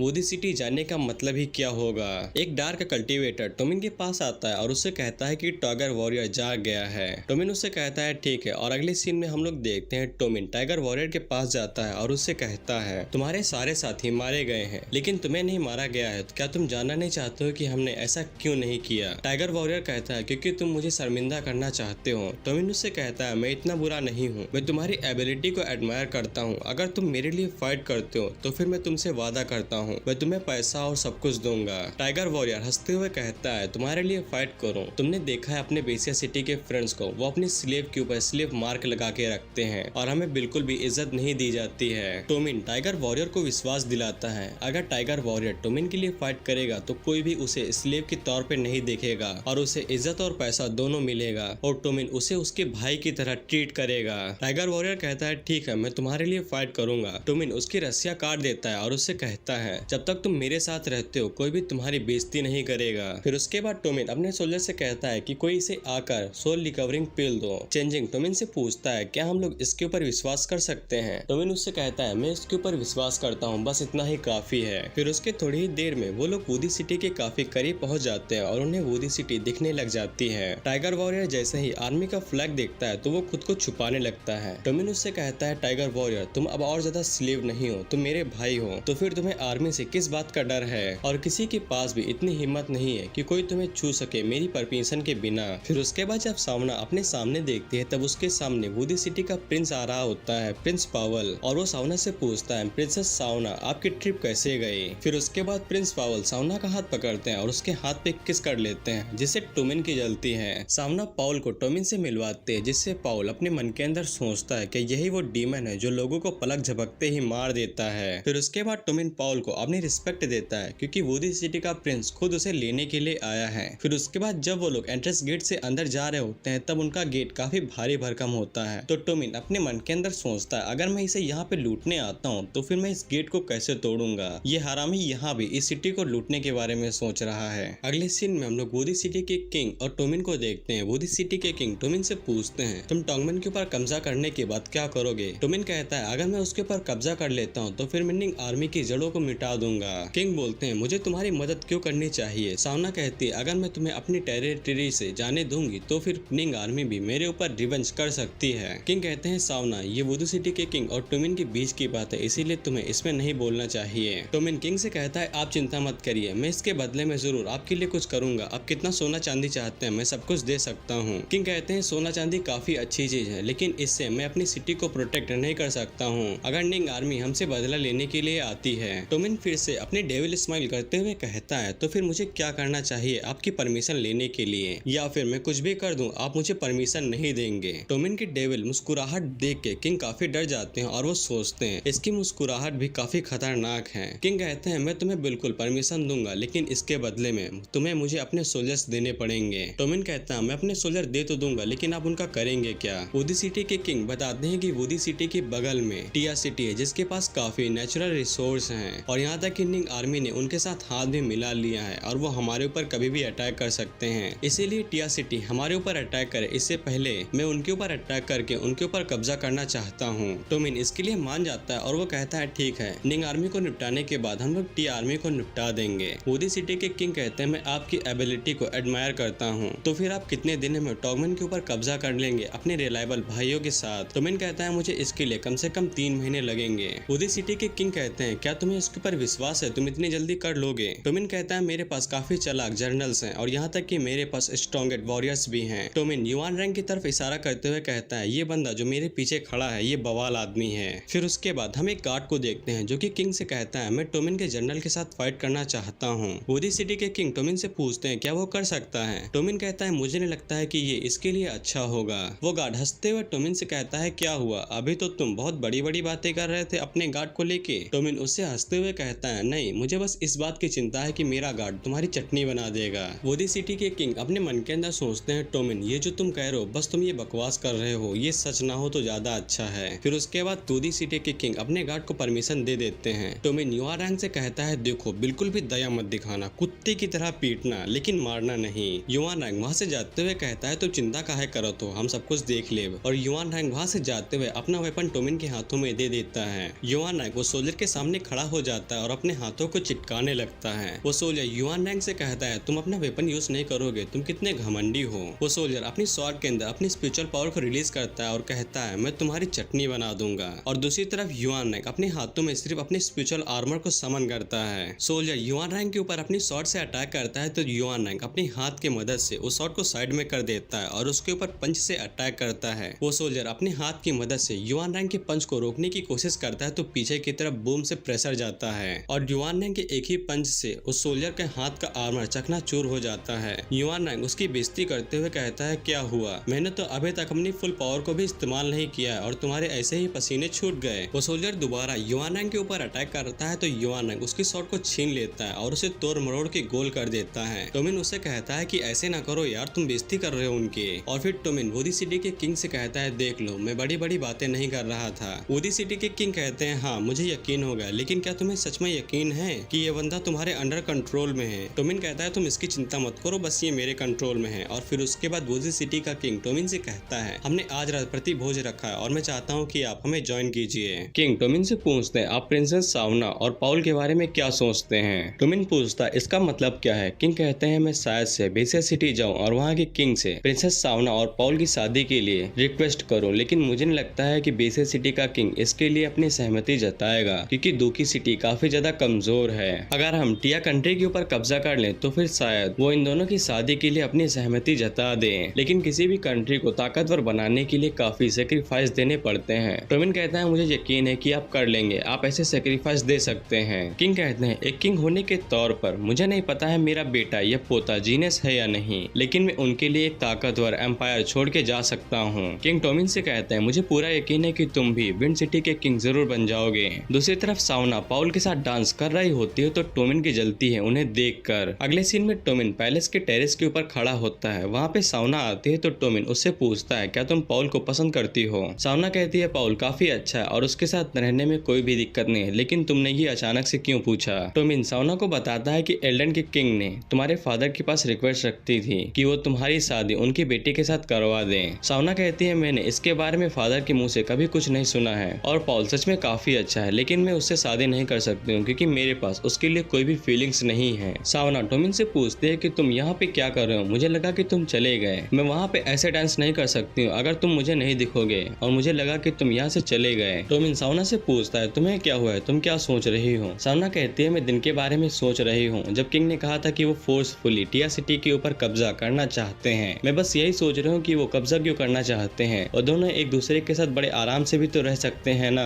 टोमिन सावना को समझाता है कि इस कमीनी दुनिया में हर कोई अपने बारे में सोचता है, वो भले ही एक दूसरे के साथ समझौता कर ले लेकिन उन्होंने समझौता सिर्फ अपने फायदे के लिए किया है। सावना कहती है अगर ऐसी बात है तो फिर किसी दिन अगर बेसिया विक्टिम बनता है तो फिर क्या तुम मेरी मदद करोगे? टोमिन कहता है मैं तब तक तुम्हारी मदद करूंगा जब तक तुम चाहोगे। सावना टोमिन से कहती है, तुम्हारे शब्दों को सुन के मैं काफी खुश हो गई हूँ, चलो डांस करते हैं। और फिर उसके बाद टोमिन और सावना दोनों वहाँ पे एक साथ डांस करने लगते हैं। अगला सीन यंगचैंग का होता है और हम लोगों को वहाँ के लोगों से पता चलता है कि टोमिन के वुडी सिटी जाने के बाद से टोमिन ने 1 साल तक कुछ भी नहीं किया है। अगले सीन में हम लोग जोंग टियान और वू शान को देखते हैं। उन दोनों की बातों से हमें पता चलता है कि टोमिन कुछ भी नहीं कर रहा है पिछले 1 साल से, बस वो अपनी आर्मी को बढ़ा रहा है। जोंग टियान कहते हैं, हमें इसी बात का फायदा उठा के टोमिन की आर्मी को कुचल देना चाहिए और आसपास के जितने भी प्रांत हैं उन सभी के ऊपर कब्जा कर लेना चाहिए। वू शान जोंग टियान से कहते हैं कि अभी आपकी आर्मी काफी कमजोर है, हमें अभी सारा फोकस आपकी आर्मी को ताकतवर बनाने में लगाना चाहिए और जब एक बार आपकी आर्मी काफी हद तक स्ट्रांग हो जाएगी फिर उसके बाद हम लोग अपनी आर्मी के साथ टोमिन और उसकी पूरी आर्मी को कुचल के रख देंगे। फिर उसके बाद हम लोग देखते हैं टोमिन युआरनांग को अपनी कुछ सप्लाईज और आर्मी के साथ मर्फी सिटी भेज देता है जो कि सावना की सिटी है। फिर उसके बाद टोमिन वहाँ से तीनों नोबल फैमिली के हेड से मिलने के लिए जाने लगता है कि वे उससे कहता है कि हमें उनसे मिलने की जरूरत नहीं है, वो लोग हमारे लिए खतरा नहीं है, आपको थोड़ा आराम कर लेना चाहिए। टोमिन उससे कहता है कि मैं उन दोनों एल्डर से ना मिलूं तो ठीक है, लेकिन मुझे वो फैमिली के एल्डर से मिलना होगा, उन्होंने मेरी काफी मदद की है। कि वे अपने मन के अंदर सोचता है, मुझे लगता है कि बस तुम लेडी वो को देखना चाहते हो और कुछ भी नहीं। अगले सीन में हम लोग वो फैमिली के मेंशन को देखते हैं जो कि सुनजाओ के अंदर स्थित है क्योंकि टोमिन ने इन्हें आर्मी से अलग कर दिया है। एक बंदा आके लेडी वो के फादर से कहता है कि टोमिन आपसे मिलने के लिए आया है। लेडी वो के फादर अपने मन के अंदर सोचते हैं कि टोमिन मुझसे मिलने के लिए क्यों आया है, मेरे पास ना तो कोई पावर है और ना ही कुछ है जो मैं उसकी मदद कर सकूं। टोमिन कमरे के अंदर आता है और लेडी वो के फादर को अपनी रिस्पेक्ट देता है। लेडी वो के फादर कहते हैं, अब मैं कोई और ज्यादा प्राइम मिनिस्टर नहीं हूँ, इसीलिए तुम्हें रिस्पेक्ट देने की जरूरत नहीं है। टोमिन कहता है, आप मेरे दिल में हमेशा प्राइम मिनिस्टर रहेंगे और मैं आपसे हमेशा कुछ सीखता रहूंगा। लेडी वो के फादर हंसते हुए कहते हैं कि तुम मुझसे क्या सीखोगे, मेरी पावर आर्मी के अंदर से छीन ली गई है। टोमिन कहता है, एक कंट्री के अंदर 2 किंग नहीं रह सकते हैं और एक आर्मी के अंदर 2 जनरल नहीं, और एकता बनाए रखने के लिए मुझे ये करना पड़ा, इसके लिए मुझे माफ कर दीजिएगा। टोमिन लेडी वो के फादर से कहता है, जोंग टियान को मारने के बाद आप अपनी कंट्री में दोबारा से कंट्रोल कर सकते हैं और आपकी पोजीशन आपको दोबारा दे दी जाएगी।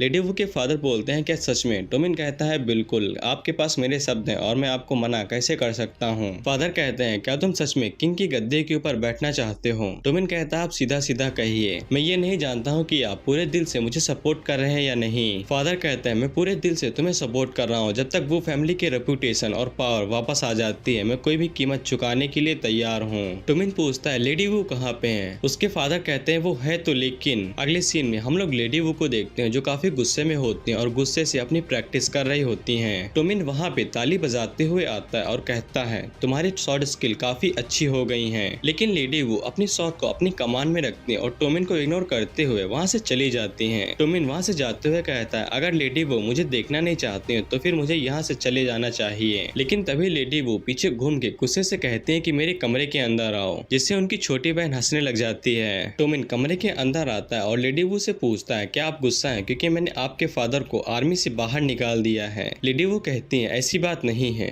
और मुझे लगता है कि तुमने सही किया है, लेकिन मेरा मन नहीं बदलेगा। टोमिन चेयर के ऊपर बैठ जाता है और पूछता है, क्या तुम गुस्सा हो? लेडी वो शर्माते हुए कहती है, मैं बिल्कुल भी गुस्सा नहीं हूँ, लेकिन तुमने मुझे आर्मी से बाहर निकाल दिया और फोर्सफुली सुजान भेज दिया, वो भी बिना कुछ कहे। टोमिन कहता है, वॉर अपनी पीक पे है और वहाँ पे काफी खतरा है, तो फिर मैं तुम्हें आर्मी के अंदर ऐसे कैसे रख सकता हूँ? और टोमिन अपने मन के अंदर सोचता है, और यहाँ तक कि दूसरी फैमिलीज भी इसके ऊपर शक कर सकती हैं, इसीलिए मेरे पास और कोई चॉइस नहीं है। टोमिन कहता है, लड़कियों को बैटलफील्ड में फाइट नहीं करनी चाहिए, क्या तुम सच में इसके बारे में सीरियस हो? लेडी वो कहती है, मैं एक जनरल हूँ और वैसे भी आर्मी के अंदर काफी लड़कियां हैं, क्या नहीं है वहाँ पे? बस तुम ये चाहते हो कि मैं तुम्हें फॉलो ना करूँ। टोमिन उठ के वहाँ से जाते हुए कहता है, मुझे यहाँ पे शायद नहीं होना चाहिए। लेडी वो टोमिन का हाथ पकड़ लेती है और उसे कहते हैं कि तुम कहाँ पे जा रहे हो? टोमिन कहता है, मैं काफी थक गया हूँ, इसीलिए मैं सोने जा रहा हूँ। और लेडी वो को पता चल जाता है कि टोमिन का हाथ पहले से और ज्यादा टाइट हो गया है। और जब लेडी वो टोमिन के चेहरे को अच्छे से देखते हैं तब उन्हें पता चलता है कि टोमिन की आंखों के नीचे डार्क सर्कल हो गए हैं क्योंकि टोमिन ने काफी दिनों से अच्छे से सोया नहीं है। लेडी वो शर्माते हुए टोमिन से कहते हैं कि तुम मेरे कमरे के अंदर सो सकते हो। टोमिन लेडी वो के बेड के ऊपर बैठ जाता है और पूछता है, क्या मैं सच में आराम कर सकता हूँ? लेडी वो उससे कहती है, तुम कर सकते हो, मैं थोड़ा पानी ले आती हूँ तुम्हारा चेहरा साफ करने के लिए। फिर उसके बाद लेडी वो जैसे अपने कमरे से बाहर निकलती है तब उनकी छोटी बहन वो टब उनसे ले लेती है और कहती है, आपको यहीं पे रुक जाना चाहिए, जब टोमिन इतने दिनों बाद वापस आया है आप तो काफी खुश होंगी ना। और फिर उसके बाद उनकी छोटी बहन वहाँ से चले जाती है। लेडी वो जब कमरे के अंदर आके देखती है तो टोमिन तब तक सो चुका होता है। लेडी वो टोमिन के जूते निकाल के उसे बेड के पर अच्छे से लिटा देते हैं और उसे सुला देती हैं। लेडी वो कहती हैं तुम यहाँ पे बड़े आराम से इंतजार कर सकते हो, मैं यहीं पे हूँ। लेडी वो मन के अंदर सोचती हैं मैं जानती हूँ अगर मैं तुम्हारी साइड पे रहती हूँ तो फिर मैं तुम्हारे लिए मुसीबतें ही खड़ी करूंगी और मुझे तुमसे गुस्से से बात नहीं करनी चाहिए थी, लेकिन मैं क्या करूँ, हम दोनों काफी टाइम बाद मिले हैं इसीलिए मैं तुम्हें काफी मिस कर रही थी और मुझे नहीं पता है कि हम लोग कब इसके बाद एक दूसरे से दोबारा मिलेंगे। फिर उसके थोड़ी देर बाद वहाँ पे रात हो जाती है और टोमिन जाते हुए कहता है कि तुम्हें बाहर आकर मुझे छोड़ने की जरूरत नहीं है। टोमिन अपने मन के अंदर सोचता है मैं यहाँ पे कुछ ज्यादा देर ही सो गया और मुझे नहीं लगता है कि मैं बाकी दो एल्डर से मिल सकता हूँ, लेकिन ये काफी अजीब बात है, मैं इतनी देर तक कभी भी नहीं सोता हूँ। शायद से वहाँ पे इन्वायरमेंट ही ऐसा था इसीलिए मैंने अपनी अलर्टनेस छोड़ दी और मुझे नहीं पता है लेडी वो मुझे हमेशा ऐसा फील कराती हैं जैसे वो मेरी फैमिली हो। फिर उसके बाद जब टोमिन वहाँ से जा रहा होता है तब उसके सामने से जोंग युआन आ रहा होता है जो कि पैसों को उड़ाते हुए आ रहा होता है। टोमिन उसकी तरफ जाता है तो जोंग युआन टोमिन को देख के वहीं पे घबरा जाता है और उसके सारे पैसे नीचे गिर जाते हैं। टोमिन उसके पैसों को उठाते हुए कहता है तुमने कुछ ज्यादा ही सिल्वर जीत लिए हैं। जोंग युआन टोमिन को बताता है कि मैंने कसिनो से इन्हें जीता है। टोमिन उससे कहता है चलो ठीक है मुझे भी कसिनो ले चलो, मैं वहाँ पे जाना चाहता हूँ। जोंग युआन और टोमिन दोनों कसिनो की तरफ जा रहे होते हैं। जोंग युआन टोमिन को कहता है कि अगर आपको किंग बनना है तो फिर आपको तीनों नोबल फैमिली का सपोर्ट चाहिए। आप जोंग टियान को देख सकते हैं, उसने राजा बन गया और गद्दी के ऊपर बैठ गया, लेकिन कोई भी उसे राजा नहीं मानता और ना ही कहता है क्योंकि उसके पास नोबल फैमिली का सपोर्ट नहीं है। अगर जियांग और लियांग फैमिली आपको सपोर्ट नहीं करती तो फिर आप जो कुछ भी कर लें वो सब बेकार जाएगा। और फिर उसके बाद वो दोनों कसीने पहुंच जाते हैं और टोमिन जोंग युआन के जितने भी पैसे होते हैं वो सभी गवा देता है और जुए में हार जाता है, लेकिन जोंग युआन को इससे कोई भी दिक्कत नहीं होती है। और फिर उसके बाद कसिनो के अंदर गुआंग वू नाम का एक बंदा आता है और हर कोई इसे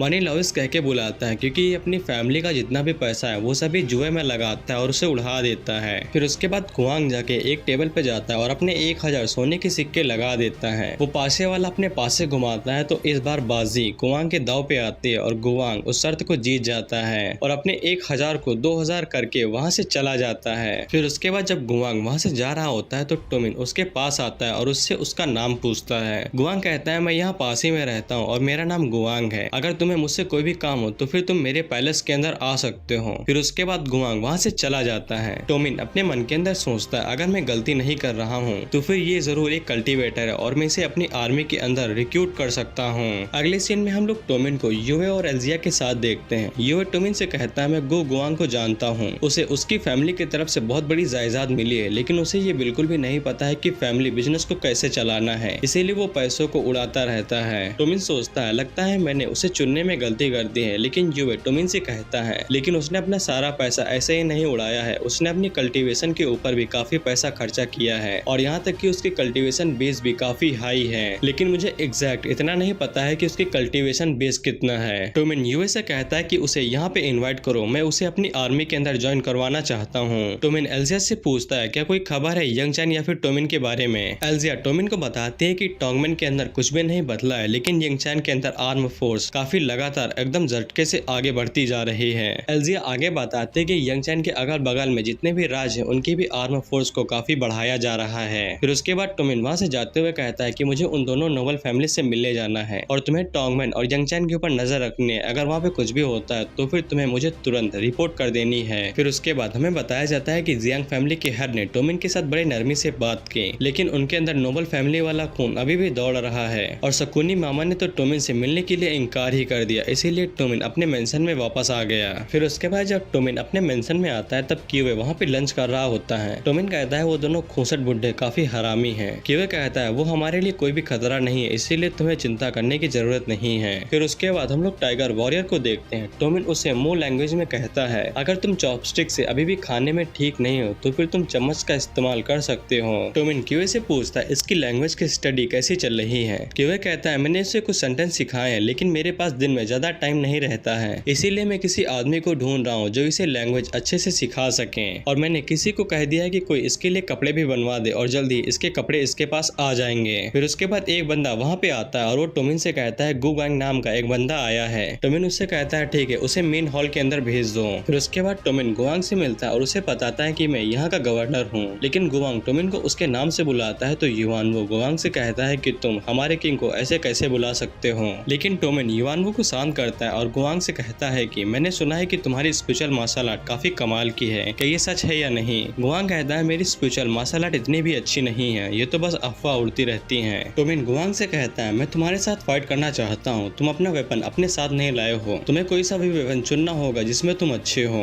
गुआंग कहता है तुम मेरे साथ फाइट करना चाहते हो। टोमिन उसे कहता है तुम्हें कोई भी दया दिखाने की जरूरत नहीं है, तुम अपनी सारी टेक्निक मेरे ऊपर इस्तेमाल कर सकते हो, भले ही मुझे चोट लग जाए। गुआंग अपने मन के अंदर सोचता है माय लॉर्ड, अगर मैंने तुम्हें चोट पहुंचाती तो फिर तुम्हारा बंदा मुझे 2 टुकड़ों में बांट देगा। और युआन भी गुआंग को घूरे जा रहा होता है। टोमिन गुआंग से कहता है तुम्हें गैम्बलिंग पसंद है ना, तो फिर चलो आज का मैच हम लोग गैम्बलिंग की तरह रखते हैं। अगर तुम मुझे हरा देते हो तो फिर मैं तुम्हें एक चीज दूंगा, जो भी हो तुम मुझसे कुछ भी मांग सकते हो, लेकिन अगर मैं जीत जाता हूँ तो फिर तुम्हें मेरी आर्मी को ज्वाइन करना पड़ेगा। गुआंग अपने मन के अंदर सोचता है ये किंग सच में पागल हो गया है। गुआंग टोमिन से कहता है अगर मैं मैच जीतता हूँ तो फिर मेरी सिर्फ एक ही कंडीशन है कि तुम अपने गवर्नर की पोस्ट मुझे दे दोगे और अपनी आर्मी भी। टोमिन उसे कहता है ठीक है ले लो, लेकिन मुझे और मेरी स्वॉर्ड को हरा के दिखाओ बस। टोमिन गुआंग से पूछता है तो फिर तुम्हें किस तरह का वेपन चाहिए। गुआंग अपने लिए एक स्पीयर स्वॉर्ड ले लेता है। फिर उसके बाद गुआंग अपने स्पिरिचुअल आर्मर पहन लेता है और फाइट करने के लिए तैयार हो जाता है। फिर उसके बाद टोमिन गुआंग के साथ फाइट करने लग जाता है और गुआंग टोमिन को बराबर की टक्कर दे रहा होता है। और यहाँ तक कि गुआंग टोमिन की साइड को बार बार से रिफ्लेक्ट कर दे रहा होता है कि वे गु से पूछता है कि उसकी स्पिरिचुअल स्टेट क्या है। गु कहता है उसकी स्पिरिचुअल स्टेट टाइगर वॉरियर के बराबर है, स्पिरिचुअल एसेंस है। फिर उसके बाद गुआंग टोमिन की साइड को नीचे फंसा देता है और उसके ऊपर किक से अटैक करता है, लेकिन टोमिन उसकी किक को अवॉइड कर लेता है और उसकी ठुड्डी के ऊपर अपने किक मार के उसे पीछे गिरा देता है। गुआंग टोमिन के ऊपर फिर से अपने स्पीयर से अटैक करता है तो टोमिन अपने शैडो ड्रिफ्टिंग का इस्तेमाल करते हुए उसके पीछे चला जाता है और उसे कहता है तुम अपने वेपन को अच्छे से कंट्रोल कर सकते हो, ये इतना बुरा भी नहीं है। लेकिन गुआंग टोमिन को रोक देता है और उसे कहता है 1 मिनट के लिए रुको। गुआंग टोमिन से कहता है कि हमें और ज्यादा फाइट करने की जरूरत नहीं है, तुम एक डार्क कल्टीवेटर हो और मैं एक ब्राइट कल्टीवेटर, जो दोनों अलग अलग सेक्ट से आते हैं, इसीलिए हम दोनों का रिश्ता ही अलग है। और अगर ये मैच जिंदगी और मौत का होता तो फिर इसका रिजल्ट अलग होता, इसीलिए हम दोनों का इस तरह से आखिर तक लड़ना बिल्कुल बेकार है। टोमिन उसे कहता है बिल्कुल सही। और फिर उसके बाद टोमिन टाइगर वॉरियर से कहता है कि यहाँ पे आके इसके साथ फाइट करो। टोमिन टाइगर वॉरियर से कहता है ये फाइट जिंदगी और मौत की नहीं है, इसीलिए सीरियस मत होना। और टोमिन गुआंग से भी कहता है कि तुम इसके साथ फाइट कर सकते हो, इसीलिए खुद को रोकने की जरूरत नहीं है। गुआंग अपने मन के अंदर सोचता है ये कौन सी बला है। फिर उसके बाद टाइगर वॉरियर और गुआंग दोनों एक दूसरे के साथ फाइट करने लग जाते हैं कि वे टोमिन से कहता है कि गु ने कहा था कि इन दोनों की स्पिरिचुअल स्टेट बिल्कुल सेम है, इसीलिए रिजल्ट निकलने में काफी टाइम निकलेगा। टोमिन क्यूए से कहता है कि रिजल्ट के लिए काफी देर नहीं लगेगी। फिर उसके बाद टाइगर वॉरियर और गुआंग दोनों एक दूसरे के साथ फाइट करने लग जाते हैं। टाइगर वॉरियर अपने हथौड़े में अपनी स्पिरिचुअल फ्लेम को रिलीज करता है तो दूसरी तरफ से गुआंग अपने स्पीयर में अपनी स्पिरिचुअल वेव को रिलीज करता है और वो दोनों एक दूसरे के साथ फाइट करते रहते हैं। और टोमिन उनके हर एक राउंड को गिनता रहता है और थोड़ी देर बाद टोमिन उन दोनों को रोक देता है और उनसे कहता है कि तुम्हें फाइट करने की जरूरत नहीं है। टोमिन गुआंग से कहता है कि तुम ये मैच हार गए हो। गुआंग कहता है तुम ऐसा कैसे कर सकते हो। टोमिन उससे पूछता है तुमने उसके साथ कितने राउंड फाइट की है। गुआंग कहता है कम से कम मैंने 50 की होगी। टोमिन कहता है 50 राउंड के बाद भी तुम उसे एक भी बार हरा नहीं सके, तुम्हें कम से कम उसे एक भी बार हराना चाहिए था, इसीलिए तुम हार गए हो।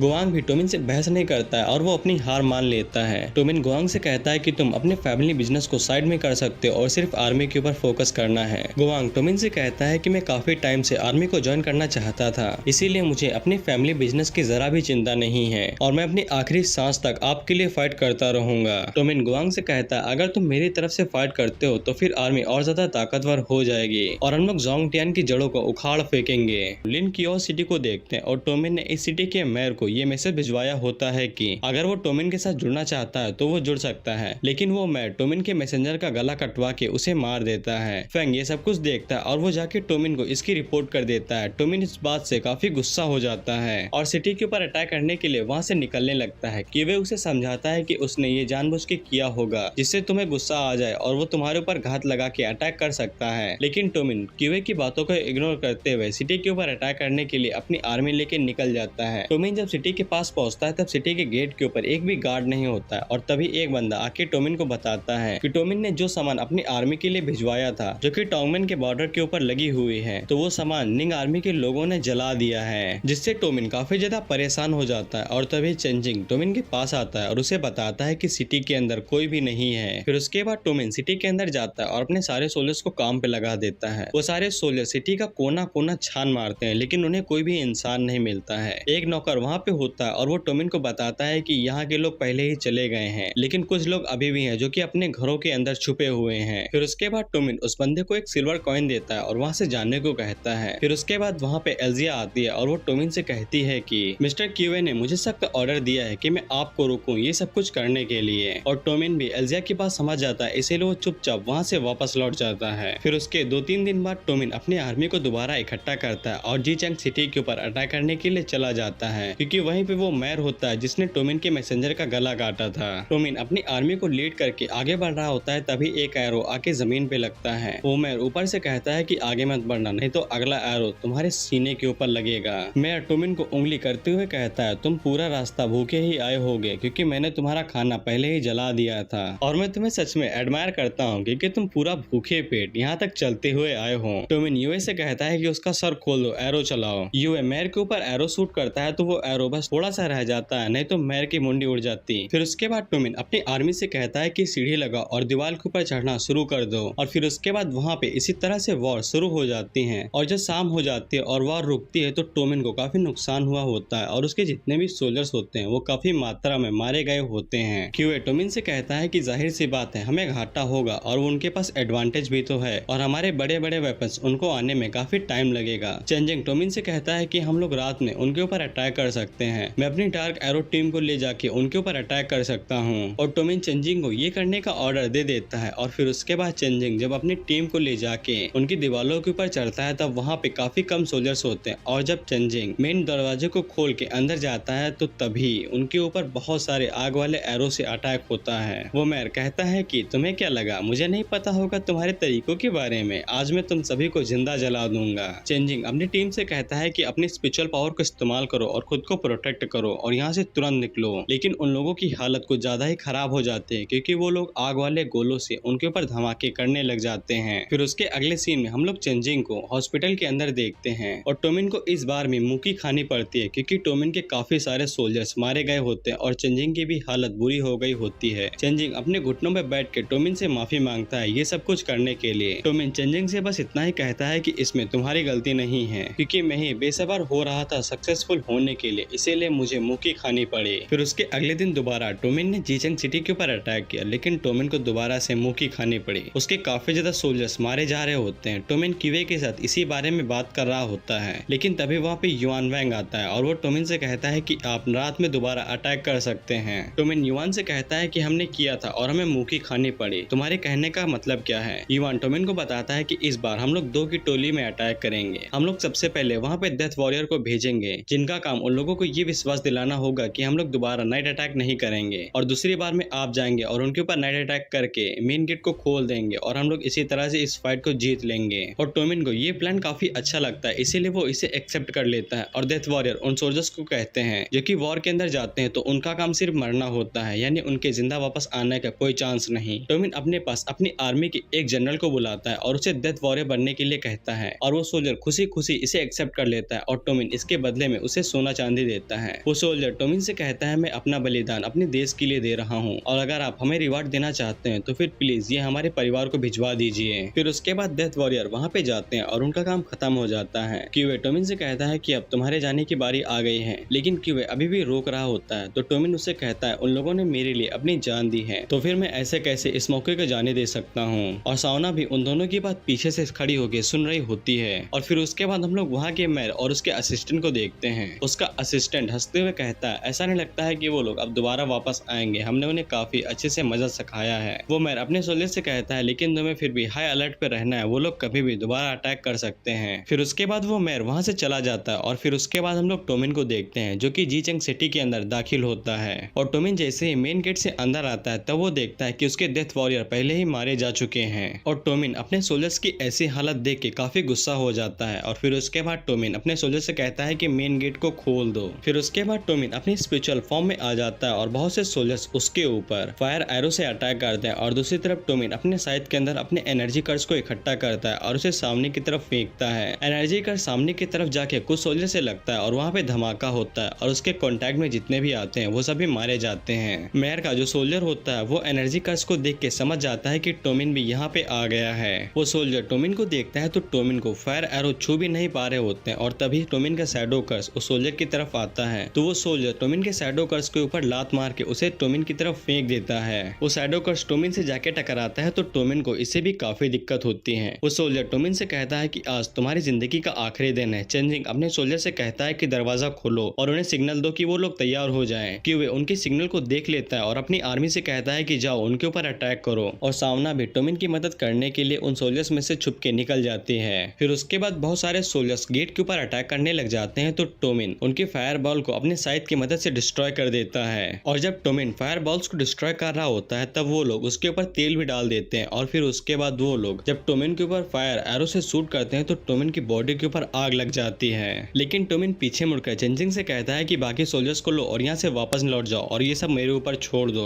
और टोमिन की स्पिरिचुअल गैस भी खत्म होने वाली होती है, और तभी वहाँ पे एक तगड़ा धमाका होता है और टोमिन उस धमाके के साथ पीछे उड़ते हुए नीचे गिर जाता है। वो सोल्जर हंसते हुए कहता है कि तुम लोग यहाँ से जिंदा वापस नहीं जा पाओगे। चेंजिंग अपनी डार्क एरो टीम से कहता है कि अपनी स्पिरिचुअल वेव का इस्तेमाल करो और यहाँ से निकलने का रास्ता खोजो। और तभी दो डार्क एरो सोल्जर्स उस सोल्जर के सामने झम से आ जाते हैं और टोमिन को प्रोटेक्ट करने लग जाते हैं। चेंजिंग टोमिन को घोड़े के ऊपर बैठा देता है और उसे दरवाजे के सहारे बाहर निकलने लग जाता है। लेकिन जो ऊपर दीवार की तरफ तीरंदाज होते हैं वो सभी टोमिन के ऊपर शूट करने लग जाते हैं। और जब चेंजिंग दरवाजे के पास पहुंचता है तब उसे बाहर से कोई जानी पहचानी आवाज आने लग जाती है, और तभी दरवाजे को तोड़ते हुए टाइगर वॉरियर उस दरवाजे से निकलता है और सामने आने वाले जितने भी सोल्जर्स होते हैं उन सभी को अपने हथौड़े के साथ खत्म कर देता है। टाइगर वॉरियर दरवाजे को तोड़ के जैसे ही अंदर घुसता है तो वो अपनी तरफ आने वाले जितने भी सोल्जर्स होते हैं उन्हें मार देता है। टाइगर वॉरियर टोमिन की तरफ देखता है तो उसकी हालत इतनी खराब होती है कि टोमिन बस मरने ही वाला होता है। गो भी अंदर आ जाता है और कहता है चेंजिंग के ऑर्डर पर हम यहाँ से वापस लौट रहे हैं और हमें किसी भी हालत में टोमिन की रक्षा करनी है। वो सोल्जर भी ये बात सुन लेता है तो उन्हें रोकने के लिए आगे बढ़ने लगता है, लेकिन तभी गुआंग उसके ऊपर अटैक करता है और गुआंग के एक ही अटैक से उसकी हालत काफी खराब हो जाती है। गो अपनी आर्मी लेके मेयर के मेंशन के ऊपर अटैक कर देता है, तो इधर मेंशन के जितने भी सोल्जर्स होते हैं उसे भी मेयर के ऊपर रस्सी बांध के उसे नीचे उतारते हैं जिससे वो यहाँ से भाग सके। लेकिन गो उनके ऊपर अटैक करके उस रस्सी को काट देता है तो मेयर नीचे जाके धड़ाम से गिरता है, जिससे उसका घोड़ा भी डर के वहाँ से भाग जाता है। लेकिन वो मेयर उस घोड़े को रोक लेता है। तभी सावना मेयर के ऊपर अटैक कर देती है। दूसरी तरफ गुआंग ने उस सोल्जर को हरा दिया होता है और उसके गर्दन के ऊपर अपनी स्पेयर रख दिया होता है। सावना मेयर के घोड़े के ऊपर अटैक करके उसे वहाँ से भगा देती है और मेयर के सामने आके खड़ी हो जाती है, और तभी उसे सुनाई देता है कि टोमिन की हालत काफी खराब है, उसकी आंखें जल चुकी हैं और वो बस मरने ही वाला है। जिससे सावना गुस्सा होकर मेयर के ऊपर अटैक करके उसे मारने वाली होती है, लेकिन गुआंग उसे आवाज लगा के ऐसा करने से मना कर देता है। फिर उसके बाद हम लोग लियांग और युआन रैंग को देखते हैं जो टोंगमेन सिटी के ऊपर अटैक करने के लिए जा रहे होते हैं। लेकिन युआन रैंग अपनी बातों से लियांग का दिमाग खाता जा रहा होता है, तो लियांग उसे कहता है कि तुम एक अलग सिटी के ऊपर अटैक करोगे जो कि टोंगमेन की दूसरी सिटी है, और तुम्हारा काम है कि टोंगमेन के जितने भी सोल्जर्स हैं उन सभी को वहीं पे रोके रखना, और हम लोग टोंगमेन के ऊपर अटैक करके उसे अपने कब्जे में कर लेंगे। युआन रैंग उसका कॉलर पकड़ लेता है और उससे कहता है तुम क्या चाहते हो कि मैं वहाँ पे जाके अकेले फाइट करूँ। लियांग युआन रैंग से कहता है क्या तुम नहीं कर सकते हो, तुम तो इतने बड़े जर्नल हो, जिस वजह से युआन रैंग उसकी बात मान लेता है। फिर उसके बाद हम लोग युआन रैंग को एक ऐसी जगह पे देखते हैं जहाँ पे टोंगमेन के सोल्जर्स ने अपना डेरा बसा रखा है। युआन रैंग वहाँ पे जाके उनसे कहता है कि मैं तुम्हारे जनरल से बात करना चाहता हूँ, मैं एक किसान हूँ और उसने जबरदस्ती मुझसे मेरे गेहूं छीन लिए और हम लोग भूख से मरने वाले हैं। एक सोल्जर उसे वहाँ से भगाने की कोशिश करता है तो युआन रैंग उसके ऊपर पंच मार के उसे नीचे गिरा देता है। इधर हम लोग टोमिन को देखते हैं जिसकी मरहम पट्टी हो चुकी होती है और ये मरहम पट्टी डॉक्टर सू ने की होती है, और सावना भी टोमिन के साथ होती है और उसका ख्याल रख रही होती है। डॉक्टर सू गुस्सा होकर वहाँ से चली जाती है और अपने मन के अंदर सोचती है टोमिन के पास हमेशा नई लड़की रहती है, उसे मेरी क्या जरूरत। टोमिन सावना से कहता है मैंने सुना कि तुम फ्रंट लाइन में लड़ने के लिए गई थी, तुम जानते हो कि बैटलफील्ड खतरे से भरा हुआ है और अगर तुम्हें कुछ हो जाता तो मैं तुम्हारे फादर से इसे कैसे एक्सप्लेन करता। सावना कहती है कि मैं बस तुम्हारी मदद करना चाहती थी।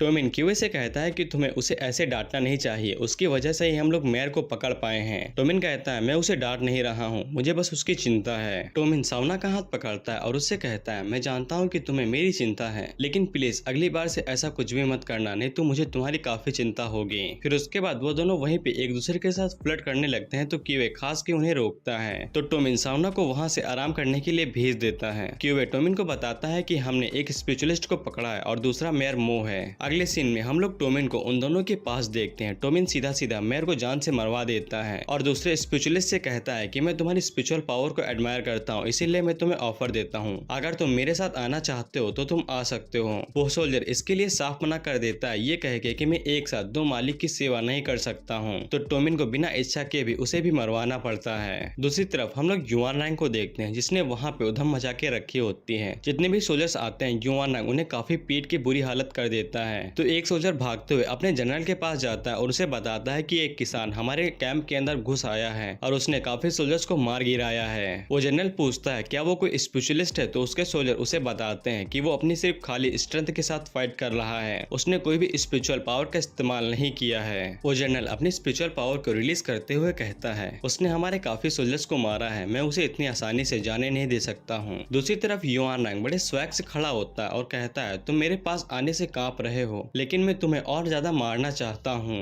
वो जनरल युआन रैंग के पास आता है तो युआन रैंग उससे पूछता है क्या तुम जनरल फेंग ज़ैंग हो। जनरल युआन रैंग से कहता है तुम्हारे पास स्पिरिचुअल पावर नहीं है, तुम ऐसे मुझे कभी नहीं हरा सकते हो। तो युआन रैंग उसके ऊपर अटैक करके उसे बुरी तरीके से घायल कर देता है और उसे हरा देता है। बाकी सारे सोल्जर ये सब देख के युआन रैंग के ऊपर अटैक करने के लिए चलते हैं तो युआन रैंग अपनी स्पिरिचुअल फॉर्म में आ जाता है। फिर उसके बाद हम लोग टोंगमेन को देखते हैं, जहाँ पे मेयर एक जनरल के पास आता है और उससे कहता है एक किसान है जिसने हमारे कैंप के ऊपर अटैक कर दिया है, लेकिन वो काफी अजीब है, अगर आप टोंगमेन छोड़ के चले जाएंगे तो इसका डिफेंस वीक हो जाएगा। वो जनरल उस मेयर से कहता है कि तुम्हें चिंता करने की जरूरत नहीं है, मुझे पता है कि मैं क्या कर रहा हूँ, इसीलिए तुम्हें बेफिक्र रहना चाहिए। फिर वो जनरल अपने आर्मी को लेके टोंगमेन को छोड़ के चला जाता है। लियांग का सोल्जर ये सब कुछ देखता है और लियांग को ये जाके बता देता है और लियांग का यही प्लान था कि वो युआन रैंग को कैंप में भेज के वहाँ पे उधम मचवाएगा, तो ये जनरल यहाँ से चला जाएगा और इससे टोंगमेन का डिफेंस वीक हो जाएगा। हम लोग उस जनरल को उस कैंप में देखते हैं जहाँ पे युआन रैंग फाइट कर रहा होता है। उस जनरल ने अपने साथ कुछ पैसे लेके आए हैं जो कि वो युआन रैंग को दे सके और उसे अपनी तरफ कर सके, क्योंकि युआन रैंग की स्ट्रेंथ काफी ज्यादा है और कोई भी समझदार जनरल ऐसे किसी टैलेंट को मरने थोड़ी न दे सकता है। वो जनरल आगे बढ़ते हुए सोचता है एक मामूली सा किसान ने इस कैंप को कितना नुकसान पहुंचा सकता है, बस थोड़ा बहुत। लेकिन जब वो जनरल आगे जाके देखता है तो युआन रैंग ने पूरे कैंप को तहस महस कर दिया होता है और वहाँ पे बैठ के बड़े आराम से वाइन पीते हुए कहता है तुम्हारी वाइन तो काफी कमजोर है। युआन रैंग जनरल को अपनी तरफ आते हुए देखता है तो उससे पूछता है क्या तुम मेरे साथ अभी भी फाइट करना चाहते हो। वो जनरल आगे से कहता है कि तुम्हारा टैलेंट कमाल का है, इसीलिए मैं तुम्हें अपनी आर्मी में ज्वाइन करवाना चाहता हूँ। जनरल अपना संदूक खोलता है तो उसके अंदर काफी ज्यादा पैसे होते हैं। वो जनरल युआन रैंग से कहता है तुम एक नॉर्मल से किसान हो, अगर तुम आर्मी के अंदर ज्वाइन होते हो तो फिर तुम्हें इससे और भी ज्यादा पैसा मिलेगा। युआन रैंग अपने मन के अंदर सोचता है अच्छा इसीलिए लियांग ने मुझसे कहा था किसान बनने के लिए। युआन रैंग उनके ऑफर को एक्सेप्ट करने के लिए मान जाता है, लेकिन तभी वहाँ पे एक धुआं उड़ते हुए आता है जिससे उन लोगों को समझ में आ जाता है कि किसी ने टोंगमेन के ऊपर अटैक कर दिया है। युआन रैंग अपने मन के अंदर सोचता है लियांग ने टोंगमेन के ऊपर अटैक कर दिया है, लेकिन उसने मुझे यहाँ पे अकेला छोड़ दिया, इसका मतलब यही है कि वो सारा क्रेडिट खुद लेना चाहता है और मुझे कुछ नहीं देगा।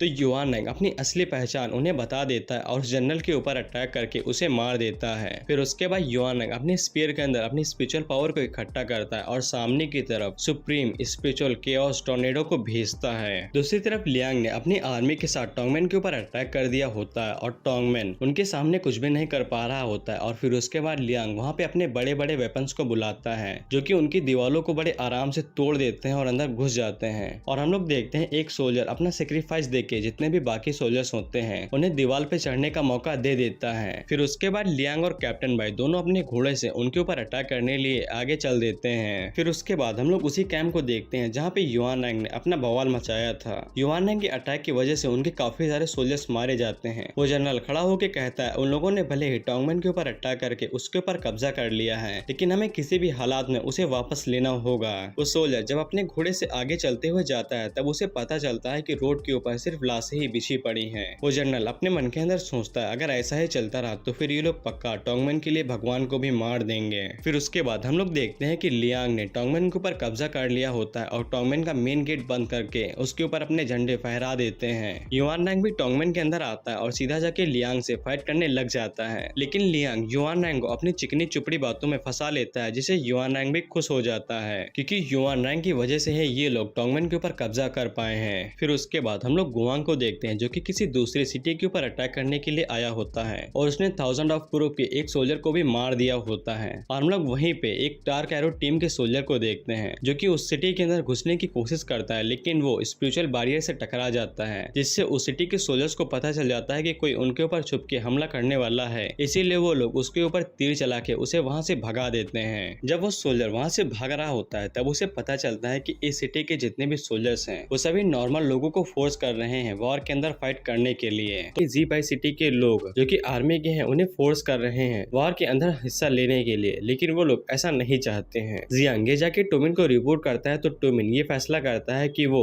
जिंगबाई सिटी के अंदर जाएगा और अकेले ही इन सभी चीजों को संभालेगा और उसे किसी की भी जरूरत नहीं है। और टोमिन जीबाई सिटी के अंदर जाने के लिए यूए की मदद लेने के लिए इनकार कर देता है, लेकिन बाद में क्यूए के समझाने की वजह से टोमिन यूए की मदद ले लेता है। अगले सीन में हम लोग जीबाई सिटी के मेयर को देखते हैं। उनका सलाहकार उन्हें सलाह देता है कि हमें टोमिन के साथ हाथ मिला लेना चाहिए, इससे हमें घाटा नहीं होगा, लेकिन वो मेयर उसकी बात नहीं मानता है और इसके लिए साफ इनकार कर देता है। उसी रात हम लोग टोमिन और यूए को देखते हैं। यूए अपने पास से 3 तीर निकालता है और उन्हें एक साथ फायर करने के लिए रेडी हो जाता है। यूए अपने तीरों को जैसे ही शूट करता है तो टोमिन भी उन तीरों के साथ चला जाता है और जब वो तीनों तीर एक सोल्जर को जाके लगते हैं तो टोमिन वहां से चुपचाप पार हो जाता है और जीबाई सिटी के अंदर दाखिल हो जाता है। बाकी उन सोल्जर्स को लगता है कि उनके ऊपर किसी ने अटैक किया है, इसीलिए वो लोग फाइट के लिए रेडी हो जाते हैं। टोमिन जैसे ही सिटी के अंदर दाखिल होता है तो टोमिन वैसे ही कुछ सोल्जर्स को मौत के घाट उतार देता है। फिर उसके अगले दिन हम लोग टोमिन को जीबाई सिटी के अंदर देखते हैं और तभी कुछ सोल्जर्स उसके पास आते हैं और उसे जबरदस्ती वॉर के अंदर हिस्सा लेने के लिए मजबूर कर देते हैं। तो मैं यहाँ से कुछ चैप्टर स्किप करने वाला हूँ क्योंकि टोमिन सिर्फ वॉर के अंदर रहेगा और मैसेज खेलेगा अपनी आर्मी के साथ, इसीलिए मैं इसे सीधा फाइट के साथ शुरू करता हूँ। और एक और चीज, टोमिन यहाँ पे उन सिटीज के साथ फाइट कर रहा है जो कि यंगचन के अगल बगल में है, क्योंकि टोमिन जोंग टियान को मार के खुद गद्दी पे बैठना चाहता है और इसीलिए उसे सपोर्ट की जरूरत होगी,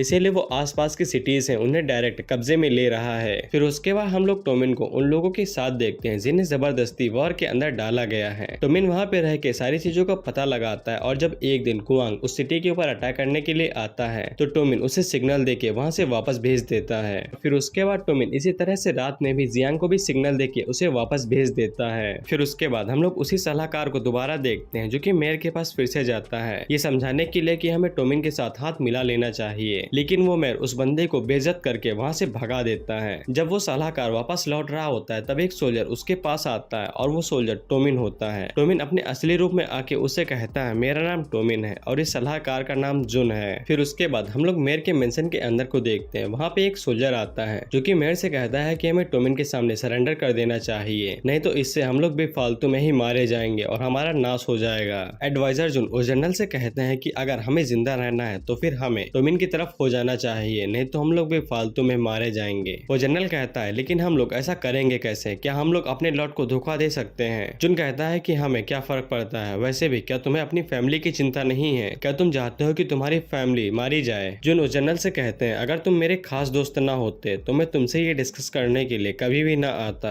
और फिर उसके बाद जुन के पीछे से टोमिन भी आ जाता है। वो जनरल अपनी तलवार निकाल लेता है और टोमिन की तरफ करते हुए कहता है कि तुम कौन हो? सलाहकार जुन उसे रोकते हैं और कहते हैं ये खुद टोमिन है। और वो जनरल टोमिन को एक ही नजर में देख के पहचान लेता है कि ये टोमिन का शैडो क्लोन है और टोमिन भी उसकी ये काबिलियत देख के काफी हैरान हो गया होता है। टोमिन जनरल से कहता है अगर तुम मेरे लिए काम करते हो तो मैं तुम्हें अपने भाई की तरह ट्रीट करूंगा और वो जनरल ऐसा करने के लिए मान जाता है। टोमिन उसे कहता है अगर तुम एक जनरल हो तो फिर तुम्हें मेरी मदद करनी होगी नॉर्थ गेट को खुलवाने के लिए, जिससे मेरी आर्मी अंदर आ सके। और फिर उसके बाद हम लोग टोमिन को फिर से कुछ ही लोगों के बीच में देखते हैं और टोमिन तैयारी कर रहा होता है एक अगला सिग्नल देने के लिए। इसके बाद टोमिन देखता है कि एक सोल्जर उसके साथी के साथ बुरा बर्ताव कर रहा है तो टोमिन उसके पास जाके उसकी मदद करता है और अपनी खाली ताकत के साथ उस सोल्जर को हरा देता है, जिससे उनका जो जनरल होता है वो टोमिन से काफी खुश हो जाता है और उसे आर्मी में प्रमोट कर देता है। टोमिन अपने सभी साथियों को इकट्ठा करता है और उनसे कहता है जब टियान युआन की आर्मी यहाँ पर अटैक करने के लिए आएगी तब हम सभी उनके सामने सरेंडर कर देंगे और तुम सभी मेरे साथ सरेंडर करोगे। और वो सभी लोग टोमिन की बात को बड़ी आसानी से मान लेते हैं और उससे कहते हैं हमें तुम्हारे ऊपर भरोसा है। फिर उसके बाद टोमिन उसी रात दोबारा से अपनी आर्मी को सिग्नल देता है, लेकिन इस बार कुछ सोल्जर्स को उसके ऊपर शक हो जाता है, लेकिन अब इसके लिए काफी देर हो चुकी है। इसके बाद हम लोग क्यूए को देखते हैं और क्यूए के पास टोमिन का सिग्नल आ गया होता है तो क्यूए गुआंग और टाइगर वॉरियर को जीबाई सिटी के ऊपर अटैक करने के लिए यहाँ से भेज देता है। इसके बाद अगली सुबह टोमिन के जितने भी लोग होते हैं वो सभी जीबाई सिटी के ऊपर अटैक कर देते हैं और टोमिन एक छत के ऊपर बैठ के बड़े आराम से ये सब कुछ देख रहा होता है। इसके बाद हम लोग जीबाई सिटी के नॉर्थन गेट को देखते हैं जहाँ पे भी अटैक हो रहा होता है और हम लोग वहीं पे उसी जनरल को देखते हैं जिसने अपना हाथ टोमिन के साथ मिला लिया है और वो टोमिन के लिए काम कर रहा है। वो जनरल अपने लोगों से कहता है हमें अपना कदम बढ़ाना होगा, इसीलिए अपने कदम बढ़ाओ और अपने एक्शन खुद लो। इसके बाद हम लोग मेयर के मेंशन को देखते हैं और वो लोग अभी भी टोमिन के अटैक को हल्के में ले रहे होते हैं। लेकिन तभी एक सोल्जर वहाँ पे आते हैं, उन्हें बताता है कि नॉर्थ ईस्ट के जितने भी गेट हैं उनके ऊपर कब्जा कर लिया गया है, जिससे वो मेयर काफी शॉक हो जाता है। इसके बाद अगला सीन नॉर्थ गेट का होता है। जो जनरल टोमिन की तरफ होता है वो अपनी स्पिरिचुअल पावर को रिलीज करते हुए अपने लोगों से कहता है हम लोग चियानवू के साथ फाइट करेंगे और जो कोई भी हमारे साथ लड़ना चाहता है वो राइट साइड की तरफ आ जाए और अपने सामने आने वाले जितने भी सोल्जर्स हों उन्हें मार दें और हम लोग उनकी आर्मी के लिए इस गेट को खोलने वाले हैं। तभी कुछ सोल्जर्स उससे कहते हैं कि तुम एक गद्दार बन गए हो, इसीलिए हमें तुम्हें मारना होगा। इसके बाद वो जनरल उन तीनों के साथ फाइट करने लगता है और उनके साथ फाइट करते हुए अपने लोगों से कहता है मैं इन 3 कमीनों को रोकता हूँ, तब तक तुम जाके वो दरवाजा खोल दो। इसके बाद हम लोग गुआंग को देखते हैं। गुआंग अपने सोल्जर्स को रोक देता है और उनसे कहता है मुझे अंदर से कुछ आवाज आ रही है, ऐसा लगता है वो लोग हमारे लिए दरवाजा खोलने वाले हैं। वो जनरल जो टोमिन के साथ होता है वो उन तीनों के साथ फाइट करते हुए काफी अच्छी लड़ाई लड़ता है, लेकिन इसी बीच वो भी काफी घायल हो जाता है और इन्हीं सब मामले के बीच में एक सोल्जर दरवाजा खोल देता है तो गुआंग अटैक करते हुए अंदर घुस जाता है और जिन लोगों ने टोमिन की आर्मी के लिए दरवाजा खोला होता है वो सोचते हैं कि अब ये लोग अंदर आ गए और हमारी मदद करेंगे। लेकिन इसी बीच वो जनरल जो टोमिन की अंदर से मदद कर रहा होता है एक सोल्जर उसके सीने के अंदर तलवार घुसा देता है। तभी गुआंग आके उस जनरल की मदद करता है और दूसरे सोल्जर को मार देता है, लेकिन इसके बावजूद भी वो जनरल मारा जाता है। गुआंग पीछे मुड़ के उसके लोगों से कहता है हमारे पास टाइम नहीं है कि हम लोग इसका अंतिम संस्कार कर सकें। ये जनरल एक असली वॉरियर था, इसीलिए अपने वेपन्स उठाओ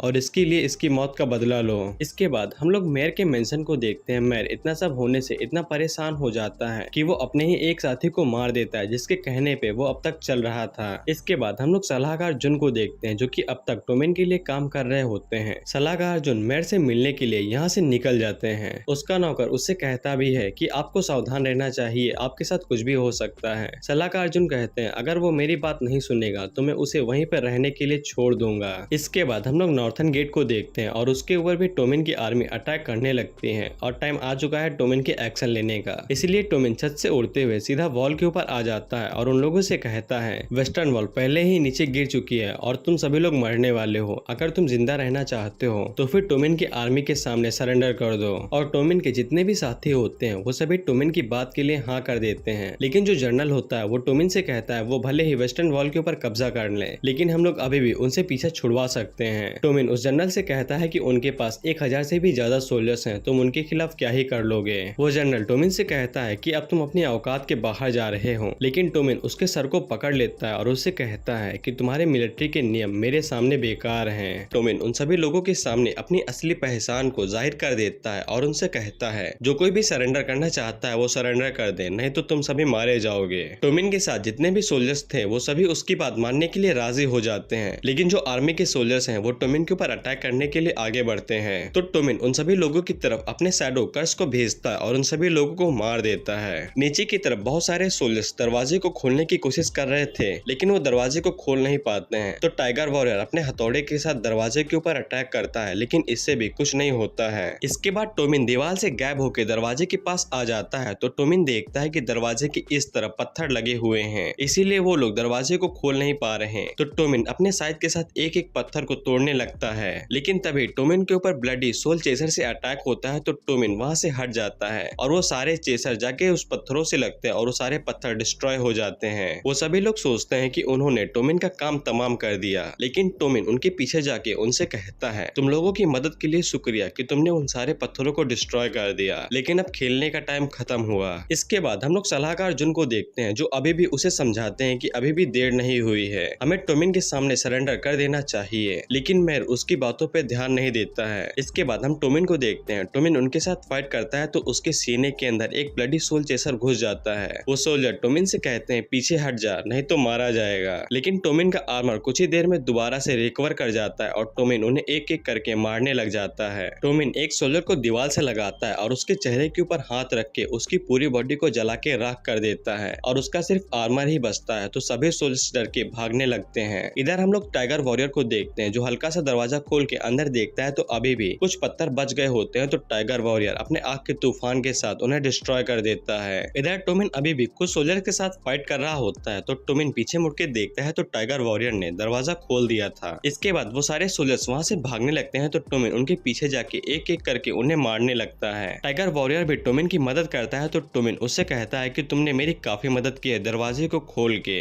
इसके बाद हम लोग मेयर के घर को देखते हैं तो टोमिन की आर्मी ने वहाँ पे अटैक कर दिया होता है। गुआंग भी उनके साथ ज्वाइन करता है और बाकी सोल्जर्स को मारने लगता है। मेयर के जितने भी सोल्जर्स होते हैं वो सब उससे कहते हैं कि आपको यहाँ से भाग जाना चाहिए, लेकिन तभी वहाँ पे शव आ जाता है और वो कहता है आज तुम्हारे पर भी निकल आए तब भी तुम भाग नहीं सकते। इसके बाद मेयर फिर से अपने घर के अंदर छुप जाता है तो टोमिन पहले से ही घर के अंदर होता है। टोमिन जुन की आंखों को बंद करते हुए कहता है इसने कभी भी नहीं सोचा होगा कि ये तुम्हारे हाथों से मारा जाएगा। इसके बाद टोमिन उस मेयर के सर को पकड़ता है और उसे पटाखे की तरह फोड़ के मार देता है। इसके बाद हमें बताया जाता है कि टोमिन ने नॉर्थलैंड को फिर से अपने कब्जे में ले लिया है और जिससे वो सभी लोग फिर से खुश होने लगते हैं। तो क्यूए उन्हें कहता है कि तुम लोग किस बारे में इतना खुश हो रहे हो। बेसिकली क्यूए यहाँ पे ये कहने की कोशिश करता है कि हम लोग भले ही छोटे छोटे लैंड्स के ऊपर कब्जा कर ले, लेकिन यांगचेन काफी बड़ा है और जांग टियान के पास इससे भी काफी बड़ी आर्मी है, इसीलिए हमें सबसे पहले अपनी फोर्स को बढ़ाने की कोशिश करनी चाहिए, क्योंकि अगर वो लोग कैसे भी करके यांगचेन के ऊपर कब्जा कर भी लेते हैं तो जांग टियान वहां से भाग सकता है, क्योंकि विंड और मो के रास्ते के बीच में एक गुफा आती है जहाँ से जांग टियान भाग सकता है और मो से जांग टियान की मदद भी करेगा क्योंकि उसके साथ उसका पुराना रिलेशनशिप है। तो टोमिन यहाँ पे ये फैसला करता है कि वो मो सिटी जाएगा और उनके साथ कुछ बातचीत करके इस डील को फाइनल कर देगा।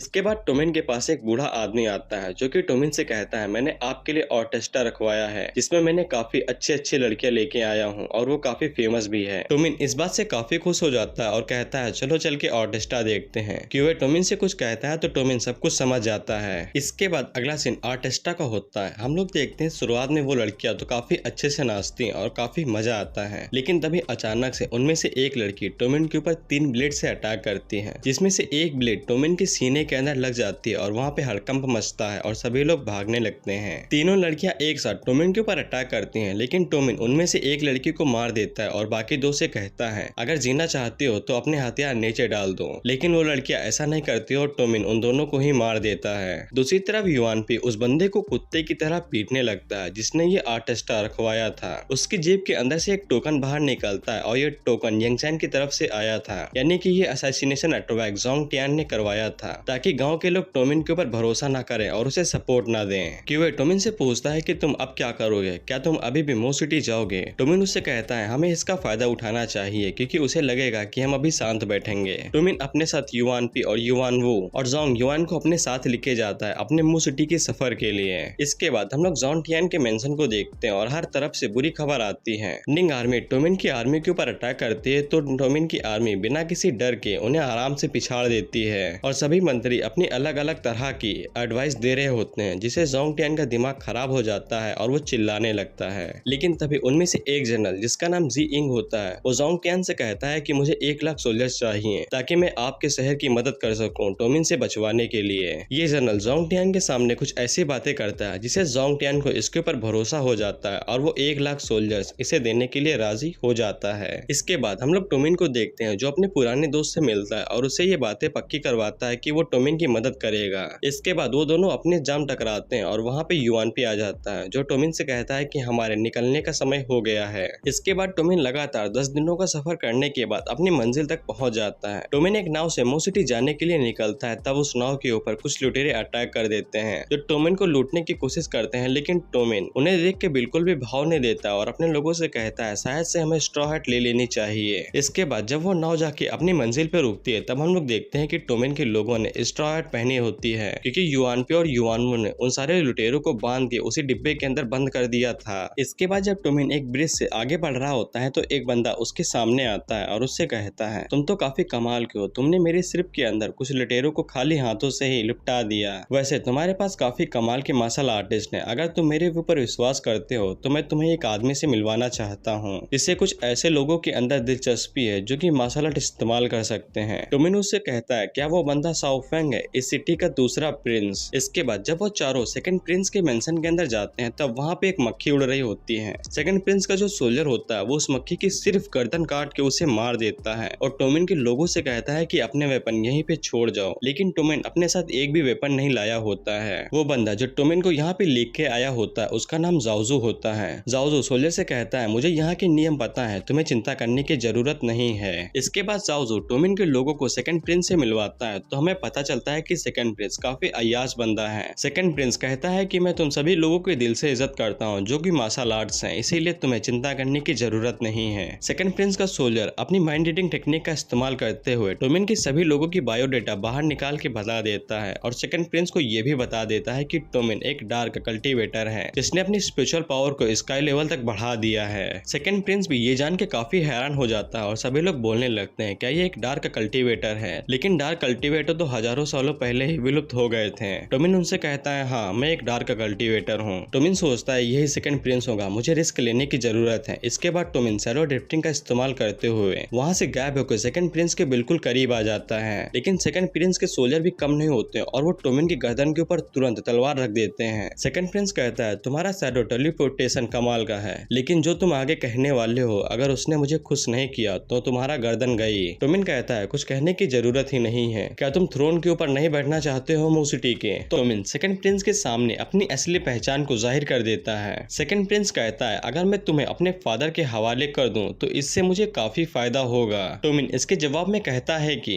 क्या मुझे अपने फादर के हवाले करने से तुम्हें फायदा होगा, क्या तुम गद्दी के ऊपर इससे बैठ सकते हो। सेकंड प्रिंस कहता है तुम्हारे कहने का क्या मतलब है, तुम कहना क्या चाहते हो। टोमिन कहता है कि अगर तुम मेरी मदद करते हो तो मैं तुम्हारी मदद करूंगा मो सिटी की गद्दी के ऊपर बैठने में। सेकंड प्रिंस टोमिन के साथ कोऑपरेट करने के लिए मान जाता है। इसके बाद सेकंड प्रिंस उन दोनों लड़कियों को जान से मार देता है और उनको खून को वाइन में मिला के टोमिन की तरफ बढ़ा देता है। सेकंड प्रिंस ने ऐसा इसलिए किया है क्योंकि ये लड़कियां किसी को भी बता सकती हैं कि सेकंड प्रिंस ने टोमिन के साथ कोऑपरेट करने को राजी है। इसके बाद टोमिन उस वाइन को आधी पी लेता है और आधी फिर से सेकंड प्रिंस को वापस कर लेता है। सेकंड प्रिंस उस वाइन को पी लेता है और टोमिन के साथ कोऑपरेट करने को राजी हो जाता है। इसके बाद सेकंड प्रिंस टोमिन को अपने साथ अपने कमरे में बुलाता है उसके साथ कुछ डिटेल में बात करने के लिए। तो हम लोग इन चैप्टर को स्किप करते हैं क्योंकि यहाँ पे टोमिन सिर्फ सेकंड प्रिंस के बारे में बात करेगा। इसके बाद हम लोग लियांग और युआनरैंग को देखते हैं जो टोंगमेन के अंदर होते हुए अभी भी टोंगमेन को डिफेंड कर रहे होते हैं, क्योंकि टोंगमेन के ऊपर कब्जा करने के बाद निंग आर्मी उनके ऊपर दोबारा का अटैक करती है जिससे वो टोंगमेन को वापस ले सके। इसके बाद हम लोग बैटलफील्ड के अंदर एक नए जनरल को देखते हैं जो कि निंग आर्मी के सोल्जर से कहता है जो कोई भी बिना इजाजत के रिट्रीट करेगा मैं उसे खुद जान से मार दूंगा। इसके बाद जब टोंगमेन का मेन गेट खुलता है तो उसके अंदर से सिर्फ युआनरैंग बाहर निकलता है। निंग आर्मी के सोल्जर सोचते हैं युआनरैंग भले ही ताकतवर हो लेकिन वो अकेले ही 1000 सोल्जर्स को थोड़ी ना मार सकता है, लेकिन युआनरैंग आगे बढ़ के अपनी स्पिरिचुअल पावर का इस्तेमाल करते हुए उस जनरल को अकेले ही मार देता है, जिससे निंग आर्मी के सारे सोल्जर्स घबरा जाते हैं और फिर उसके बाद लियांग युआनरैंग को वापस टोंगमेन के अंदर बुला लेता है। युआनरैंग अंदर आके लियांग के ऊपर चिल्लाता है कि उसने उसे वापस क्यों बुला लिया, उसे दुश्मन का पीछा करने क्यों नहीं दिया गया। लियांग इसके जवाब में कहता है कि अगर तुम उनका पीछा करते तो ये चाल भी हो सकती थी और वो तुम्हारे ऊपर घात लगा के अटैक कर सकते थे,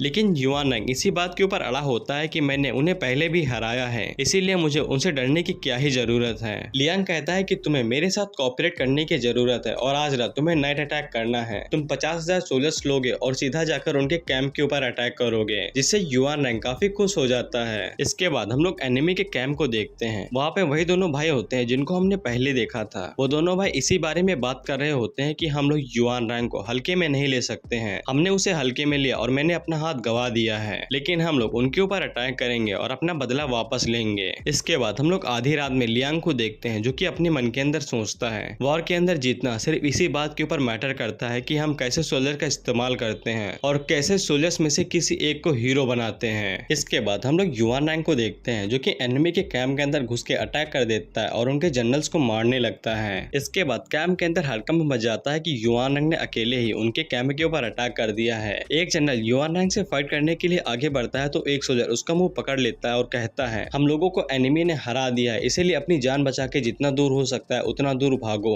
लियांग कहता है कि अब वक्त आ गया है कि हम लोग कछुए को उसके कवच से बाहर निकाल के उसे मारें। इसके बाद हम लोग टोमिन को देखते हैं जो कि अभी भी मो सिटी के अंदर होता है। टोमिन यहाँ पे जोंग युआन को छोड़ देता है मो सिटी के अंदर ताकि वो सेकंड प्रिंस के ऊपर नजर रख सके कि कहीं सेकंड प्रिंस टोमिन को धोखा देने की कोशिश तो नहीं कर रहा है। और इसके बाद टोमिन यहाँ से वापस अपनी सिटी लौटने लगेगा। इसके बाद हम लोग टाइगर टूथ माउंटेन को देखते हैं जहाँ पे निंग आर्मी अपनी फाइट की तैयारी कर रही होती है और इस आर्मी को लीड जी इंग कर रहा होता है। उनमें से एक सोल्जर के फादर बेहोश होकर नीचे गिर जाते हैं थकान की वजह से, तो एक जनरल उन्हें रोकने के लिए उसे मारने की कोशिश करता है, लेकिन वहाँ पे जनरल जी इंग आ जाते हैं और उस जनरल को रोक देते हैं। जी इंग उस सोल्जर के फादर को उठा के अपने घोड़े के ऊपर रख देते हैं और पीछे मुड़कर कहता है मुझे पता है कि हर कोई यहाँ पे थका हुआ है माउंटेन की वजह से, लेकिन हम यहाँ पे रुक नहीं सकते हैं, हमें एनिमी को किसी भी हालात में रोकना होगा। इसके बाद किवे को जैसे जैसे इसके बारे में खबर लगती है तो क्यूए कैप्टन पेंग और कैप्टन लीवाई को उन्हें रोकने के लिए भेज देता है अपनी 1 लाख आर्मी सेना के साथ। इसके बाद हम लोग जी इंग की आर्मी को देखते हैं। जी इंग को भी पता लग जाता है कि उसके ऊपर अटैक होने वाला है। एक सोल्जर उसे सलाह देता है कि हमें यहाँ से वापस लौट जाना चाहिए क्योंकि हम उनकी आर्मी का सामना नहीं कर सकते हैं। जी इंग उस सोल्जर से कहता है मुझे इसके बारे में तुमसे ज्यादा अच्छे से पता है, इसीलिए जो मैं कहता हूँ बस वही करो। इसके बाद कैप्टन पेंग और लीवी दोनों अपनी आर्मी लेके वहाँ पे पहुंच जाते हैं। कैप्टन पेंग तो काफी समझदारी से आगे बढ़ने का प्लान करते हैं, लेकिन लीवी अपने आप को कुछ ज्यादा ही तुर्रमखां समझता है। इसीलिए लीवी बेपरवाही से अपनी आर्मी को लीड करता है और डायरेक्ट उनके ऊपर अटैक करने के लिए बोल देता है। जी इंग के सोल्जर एरो से शूट करके लीवाई की आर्मी के सोल्जर्स को काफी मार देते हैं, लेकिन लीवाई के सोल्जर्स उनका जो कैंप होता है उसके ऊपर दरवाजा तोड़ के अंदर घुस जाते हैं और उन्हें मारने लगते हैं। लेकिन तभी जी इंग की जो आर्मी होती है वो काफी तेजी से पहाड़ के ऊपर चढ़ना शुरू कर देती है और लीवाई की आर्मी से पहले ही पहाड़ के ऊपर चढ़ जाती है। पहाड़ के ऊपर हम लोग देखते हैं जी इंग ने पहले ही बहुत सारी तैयारियां कर रखी थी आर्मी को रोकने के लिए। जी इंग ने वहां पे बड़ी सी चट्टान को बांध रखा था। इसके बाद जी इंग सबसे पहले एक कार्ड को नीचे भेजता है जिसके ऊपर पत्थर और आगे की तरफ ब्लेड्स लगे होते हैं। वो कार्ड ढलान की वजह से काफी तेजी से नीचे की तरफ जाते हैं और जितने भी सोल्जर सामने की तरफ आते हैं वो सभी मारे जाते हैं। कुछ स्पेशलिस्ट अपनी पावर का इस्तेमाल करते हुए उस कार्ड को रोक तो लेते हैं, लेकिन क्योंकि उस कार्ड में पत्थर लदे थे इसीलिए उसका वजन काफी होता है और वो स्पेशलिस्ट भी अपना दम तोड़ने लगते हैं। स्पेशलिस्ट पीछे मुड़कर लीवाई से कहता है कि हम इसे ज्यादा देर नहीं रोक सकते, इसीलिए हमें अपना रास्ता बदलना पड़ेगा। इसके बाद लीवाई अपनी आर्मी को दूसरे रास्ते से लीड करके ले जाने लगता है, लेकिन जी इंग उनके रास्ते को देख लेता है और उसने जो बड़ी सी चट्टान बांध के रखी थी उसकी रस्सियों को काट देता है। वो चट्टान घूमते हुए जाकर सीधा लीवाई के सोल्जर्स के ऊपर गिरती है और उसके आधे से ज्यादा सोल्जर ऐसे ही मारे जाते हैं। इसके बाद लीवाई को समझ में आ जाता है कि वो बुरी तरीके से हार गया है। इसके बाद एक चीर लीवाई के ऊपर अटैक करने लगती है तो तभी पेंग वहां पे आके लीवाई को बचा लेता है। लीवाई रोते हुए पेंग से कहता है कि मैं एक जनरल के तौर पे क्वालिफाइड नहीं हूँ, मैंने सब कुछ बर्बाद कर दिया। लेकिन तभी एक तीर आके लीवाई के सीने के ऊपर लगता है और ये तीर जी इंग ने चलाया होता है। इसके बाद अगला सीन कुछ दिनों के बाद का होता है। हम लोग देखते हैं कि जब लीवाई को होश आता है तब वो एक कैंप के अंदर होता है। लीवाई पूछता है कि मैं यहाँ पर कैसे आया तो पेंग उसे बताता है कि कैप्टन गू की रिइंफोर्समेंट स्क्वाड ने हमें बचाया है और सही सलामत यहाँ पे ले आए। इसके बाद हम लोग क्यूए और लीवाई को देखते हैं। लीवाई क्यूए के सामने झुक के अपनी गलती के लिए माफी मांगता है, लेकिन क्यूए उसके ऊपर चिल्लाते हुए कहता है तुम्हें क्या लगता है कि तुमने क्या किया है? क्या तुम्हें पता भी है कि तुम्हारी वजह से कितने सारे सोल्जर्स बेफालतू में ही मारे गए हैं? क्यूए लीवाई से पूछता है तुम्हारी बेवकूफी और बेपरवाही की वजह से तुम्हें कौन सी सजा देनी चाहिए? लीवाई आगे से कहता है कि मैंने जो काम किया है इसके लिए मुझे मौत की सजा देनी चाहिए और इसके बाद क्यूए ये ऑर्डर दे देता है कि लीवाई का सर कलम कर दिया जाए। लेकिन गू और पेंग दोनों ही रिक्वेस्ट करते हैं क्यूए से कि लीवाई को मौत की सजा ना दी जाए और क्यूए उन दोनों की रिक्वेस्ट को मान लेता है। और इसके बाद वहाँ पे टोमिन आ जाता है और कहता है कि यहाँ पे चल क्या रहा है? मुझे यहाँ से गए हुए सिर्फ कुछ ही दिन हुए और कुछ ही दिन में तुम लोगों का चेहरा इतना लटका हुआ क्यों है? क्यूए टोमिन को सब कुछ बताने की कोशिश करता है तो टोमिन कहता है कि मैं सब कुछ लीवाई के मुंह से सुनना चाहता हूँ। लीवाई टोमिन को सब कुछ बताता है कि उसने क्या क्या गलत किया है तो टोमिन उससे कहता है ठीक है अपनी गलती को सुधारो।